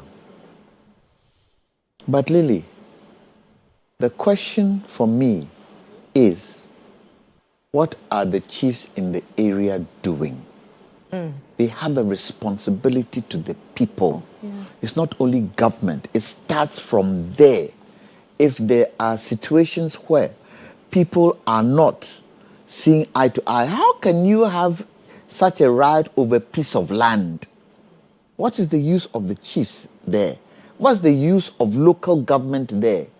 What's the use of regional minister there? You should be able to even stop it before it starts and it's got to this stage. Every chief in this country has a responsibility to the people. Every chief. Be it Asantehene, be it a small paramount chief. Every chief. And yours is to create peace within your area. So my first finger is pointed at the chiefs in the area. So the tribes that are there, that are fighting, the chiefs don't talk to each other. Is there not a chieftaincy assembly there? Council, you tell me. Don't they have an assembly there where they meet? Council, yes. where they meet, Don't they have it? And is it in the interest of the chiefs for their people to be quarreling? It's not. Yeah. It's not. So before government even comes in, it can be sorted by the chiefs there. What is it? And this is where the entire development of the area comes into question. And I have said, and I'll continue to say, we need a specific national development plan for the North. Period. Okay. Period. Look, what is gold in the North? What is gold in the North? Gold in the North is water. Water. Water alone can transform the North. And we need to be very conscious of developing the North, because what does it do? It opens up Ghana into the entire sub-region. And what does it also do? People would want to go there and work and do things there. So we need to sit consciously and plan. And plan. Tell me, and two of you, tell me, what's the vision for Ghana? What is the vision for Ghana? As we speak, do we have a vision? A vision that everybody can link into. National. But I've told you that. I'm saying national. That's a political vision. National vision that everybody links into. And the different areas of Ghana will be developed simultaneously, even if not simultaneously, over the years. By the time 20 years comes, 3 different governments have come in. We've developed the entire land base of this country. And that is where the issue is. So many idle hands. absolutely doing nothing. And yes, the gun question should be looked at because it's getting very, very scary, especially with Galamsey in the fray. Getting very scary. And if it so happened that gold in this country was concentrated in one area, maybe it would be controlled. But fortunately for us, God gave us gold on the entire landscape of this country. And it's creating challenges for us. Something has to be done. And it is a blight on us for our people to be migrating to other countries when the country is not at war. And we shouldn't forget, and I'll end on this point, whatever happens in the north will filter down to the south. And it is something we should look at and not politicize. Let's come together, hold hands, and sort this particular menace out. Okay. Thank you very much. Lily, you want to add yes, something? you see, on the 25th of August, the Gonja warriors killed some people. They have not been arrested. On the 27th of August as well, the Daboya warriors also killed some people. The police arrested them, I commend them, but they were immediately released. So we must look at these things. Okay. There are 3 senior people in the couples of government now who all hail from there. Please, they should try and attend to these issues. Okay. All right. Thank you very much, gentlemen. That's Dr. Palgrave Wachidankwa. He is a lecturer at UPSC and a member of the NPP Communications team. Theophilus Jumega Jr. Esquire is a private legal practitioner, mining engineer, and a member of the NDC Communications team. And Kwame Jantua Esquire is a private legal practitioner and a leading member of the Convention People's Party. My name is Lily Mohammed. I'm back shortly.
That is why you need to stay with us this morning. Those of you who have not insured your cars, your homes, your other property, lend me your ears. I have some juice for you this morning. I've been joined in the studio by Belinda Ofori. She's head of retail and Active Lady program, and the head of the Active Lady program for Activa International Insurance, and Emmanuel Chiresi is chief technical officer, also with Activa International Insurance. Good morning, lady and gentlemen. Good morning. Good morning. How are we doing?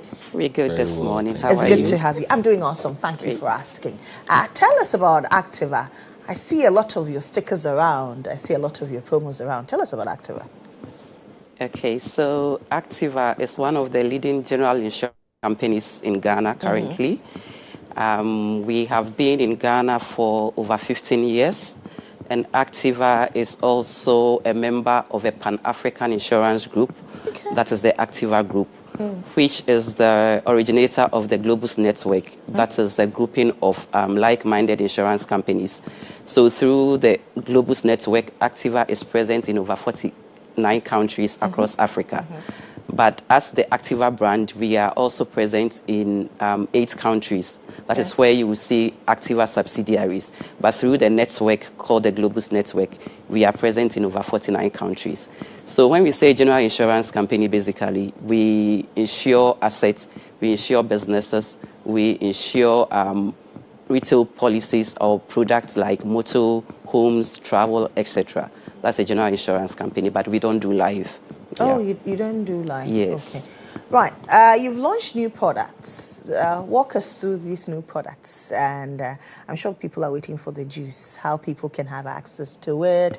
And what's the net for people generally? Because I know you're all about the people. Yeah, great. So Activa, we are actually a very innovative insurance company. So every now and then, we think through what we can bring to the market that would give our customers more than just basic insurance. If I can take you back about 5 years ago, Activa partnered with the IFC, which is a wing of the World Bank, to bring out a new product called the Active Lady Program.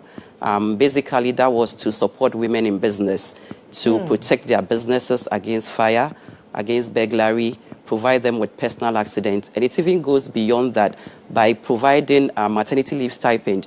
Usually for us in the corporate world, when we put to bed, we can enjoy our salaries, but the people who run their own businesses don't have most of these benefits. That's true. Yeah, through the Active Lady program, we do all that to support women in businesses. Okay, business. And then just last week, we launched a new product under the Smart Insurance covers. And this basic motor insurance is for women car owners or women drivers. Really? Yes. So it's called the Lady Drive. Now I want to sit well. Yes, please sit well, because there's something in it for everyone. And the unique thing about the Lady Drive is, unlike other insurance companies who would put the value additions only on comprehensive motor insurance. With the Lady Drive, you can have any motor policy at all. You can have your basic third-party policy and still enjoy the value additions that we are bringing on. So we say that for our women drivers, we are giving you more than insurance or basic insurance. So you can have your third party and you enjoy free towing should your car break down as a result of an accident or a mechanical breakdown. We help you move the car from the roadside where you are stranded to a location or a garage of your choice. That is Activa for you. So hold on. So if let's say the car breaks down on the Accra Kumasi highway, and my mechanic, the mechanic of my choice is in somewhere in Tema, Activa will move the car all the way through to Tema? No, so we would actually move it to the safest location. Okay. But then it should be in agreement with the insured. Okay. Of course, if the customer is in Tema and the car is broken down on the Kumasi highway, that would be a long stretch. But the idea behind this is to move the car from the roadside to make sure to a safe spot, to make sure that the female customer is not stranded and the vehicle is not at risk of probably having more damage caused to it. Or burglary. Yes, exactly. So we move the vehicle to a safe location in agreement with the insured, okay, because we don't want to impose on our female clients. And then beyond that, we also give them personal accidents, which goes beyond motor accidents. You know, for every standard motor policy, there is a component of personal accidents. When we say personal accidents, when you are injured as a result of, you know, an accident to your vehicle, there's a limit that the NIC has set for you. But on the Lady Drive, we are giving you more than that personal accident, where we are covering you for even domestic accidents. Domestic accidents? Yes, so you can be in your kitchen and you're cooking, by mistake, hot water pours on you and you are severely bent. You can claim on your... But that is not part of my motor insurance. Yes, that is Activa for you under your Lady Drive policy. Okay. Yeah. What we intend to do is to support our customers and give them more than insurance.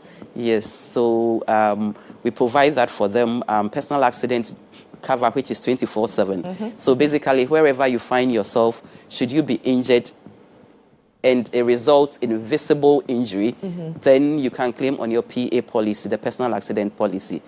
And beyond that, we are also providing the women with extra third-party liability. You know that in per law, every motor policy driver has a liability on the road, so that when you cause damage to a third-party vehicle, you are liable through your insurance policy to, fix that damage. Per law standard, it's actually 8,000. For Activa, we are giving you more on your third-party liability, so that should you cause damage to a third-party property, you would have that, flexibility, because your insurance is actually extensive and it covers more than just the basic policy. So that is a Lady Drive policy. Okay, that you see, I told you before, there's juice this morning. Yeah, a lot of juice in it. Yeah. Emmanuel, we also know that you have the InsurFlex option. Yes. Tell us about it. What does it entail? Okay, so the InsurFlex, this is an option that we've done in collaboration with One InsurTech.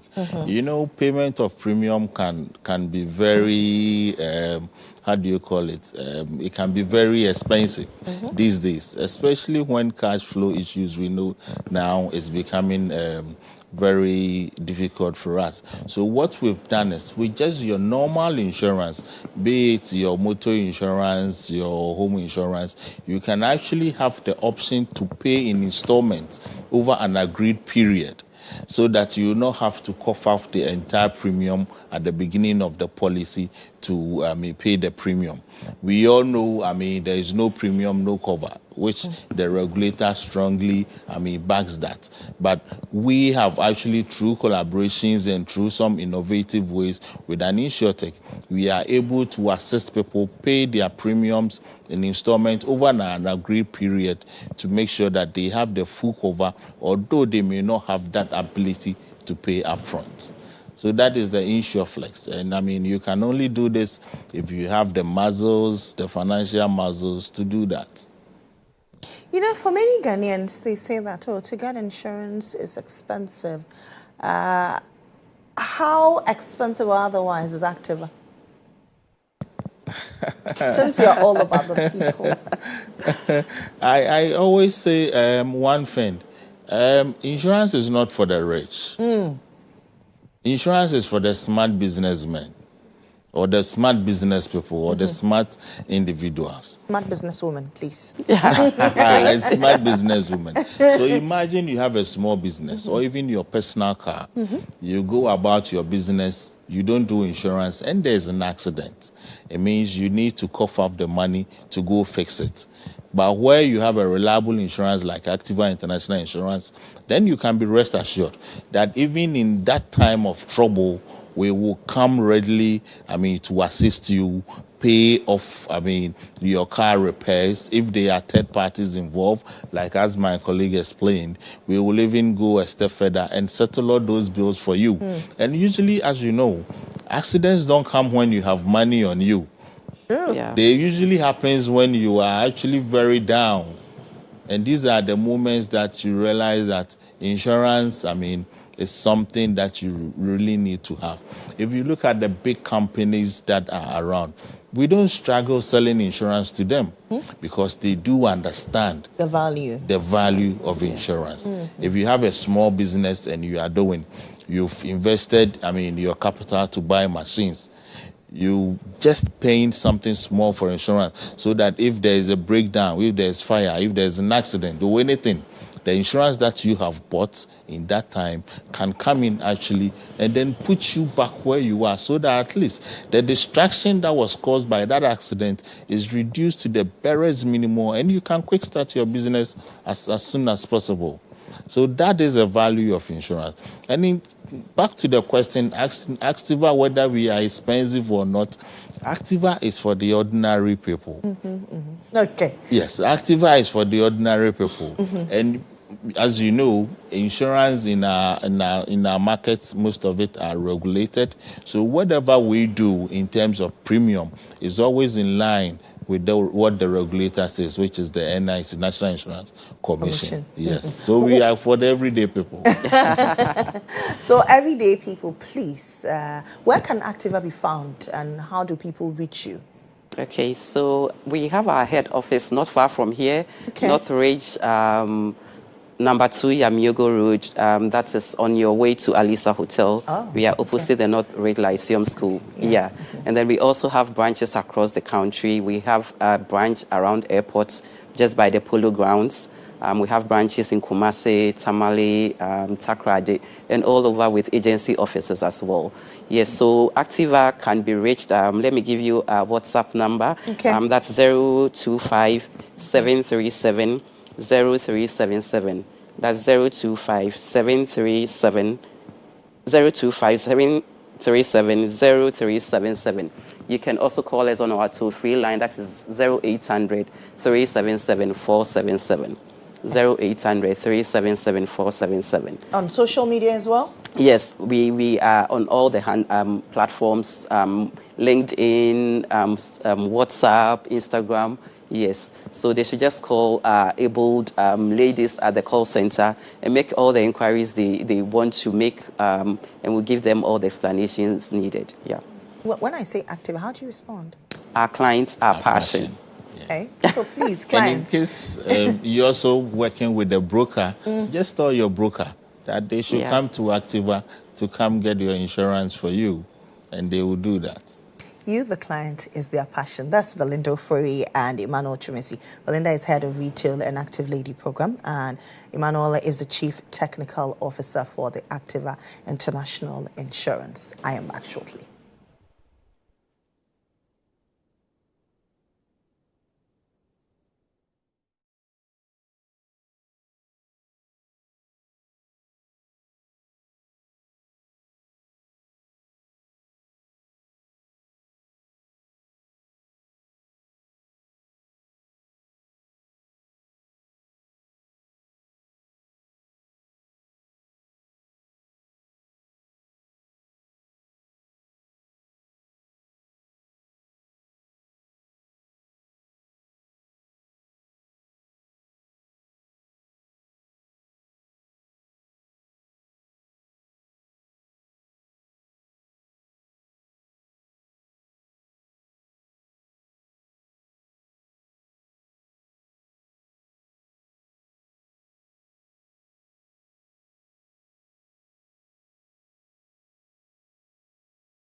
This is GH Today here on GHOne TV. I am Lily Mohammed.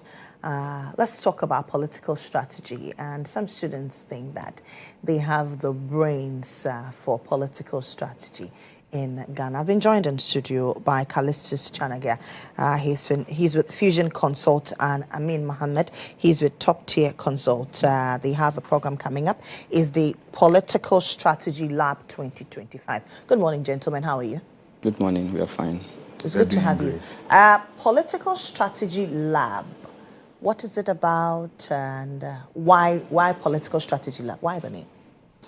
All right. So over time, the Ghanaian voter has become very complex.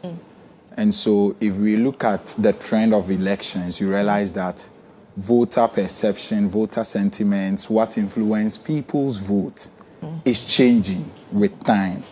And so we as marketing students, there is a course at UNIMAC that says political marketing.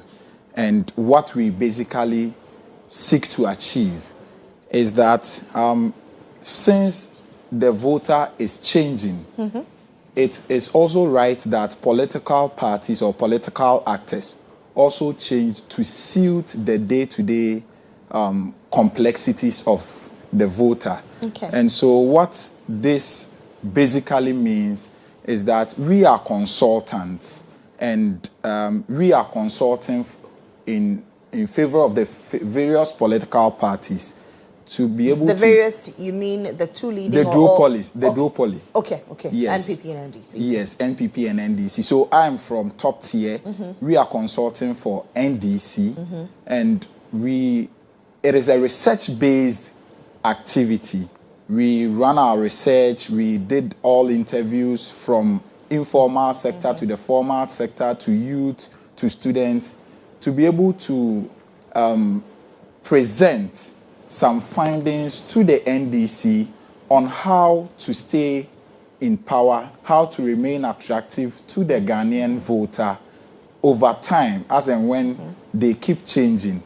So basically, the Political Strategy Lab is a research-based activity where we are inviting top political actors of the various political parties, and as well pitch to them our findings from our research.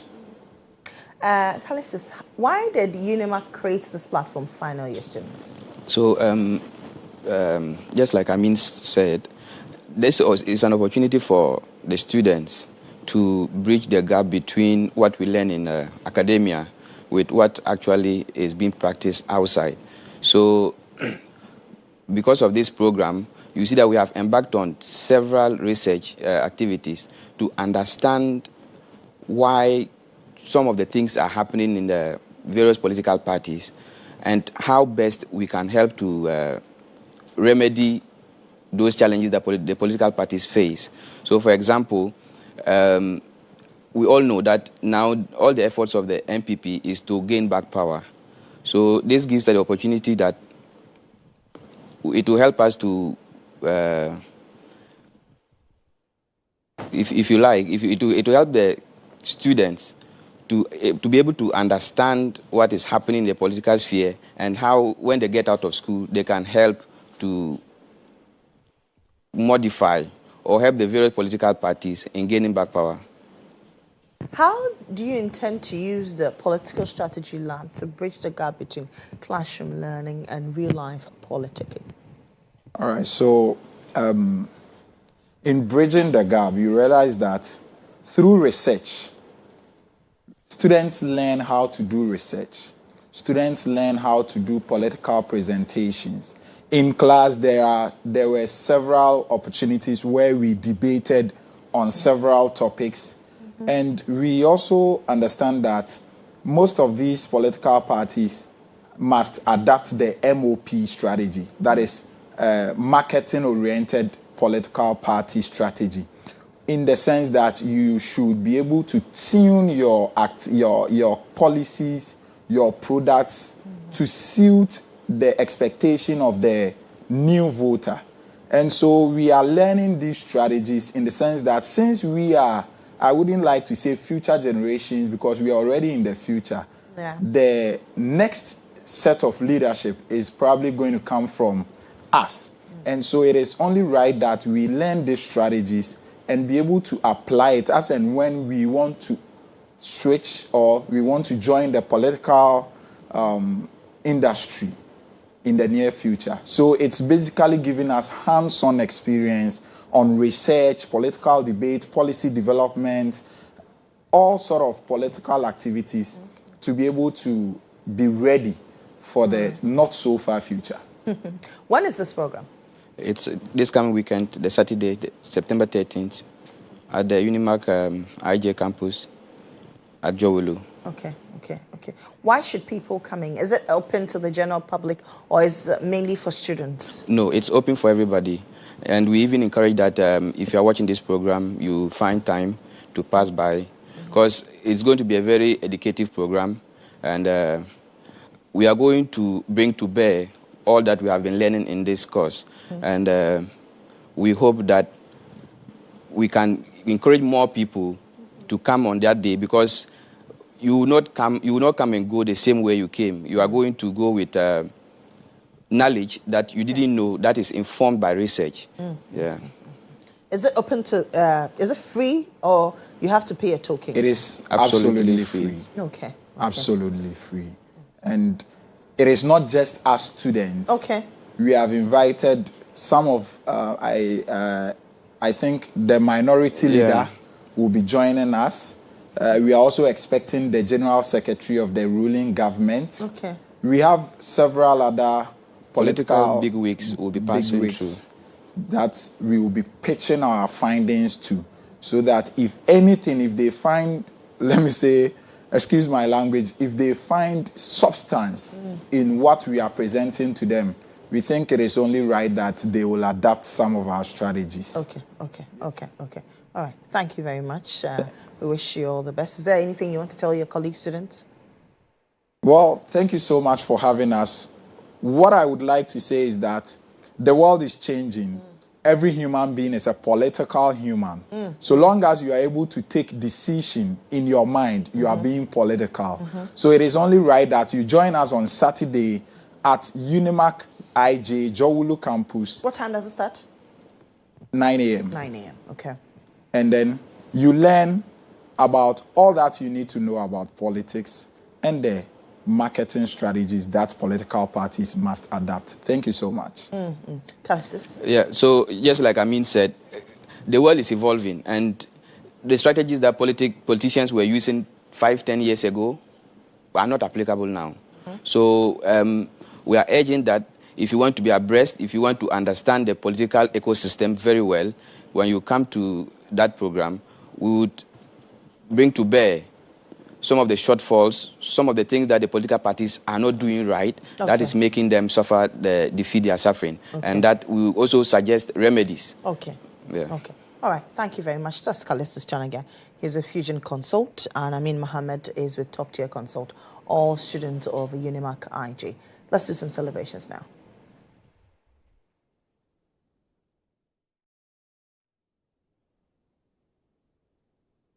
Happy birthday, Grace. Wishing you the best birthday ever. Thank you for all of the love, joy, and happiness you shared with me. I really appreciate the love.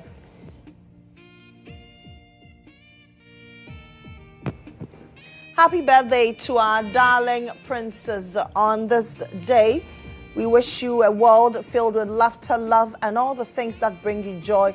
You fill our lives with immense happiness, and we feel truly blessed to be your parents as you embark on another year. May you be filled with growth and marking any significant milestone. We say congratulations to you.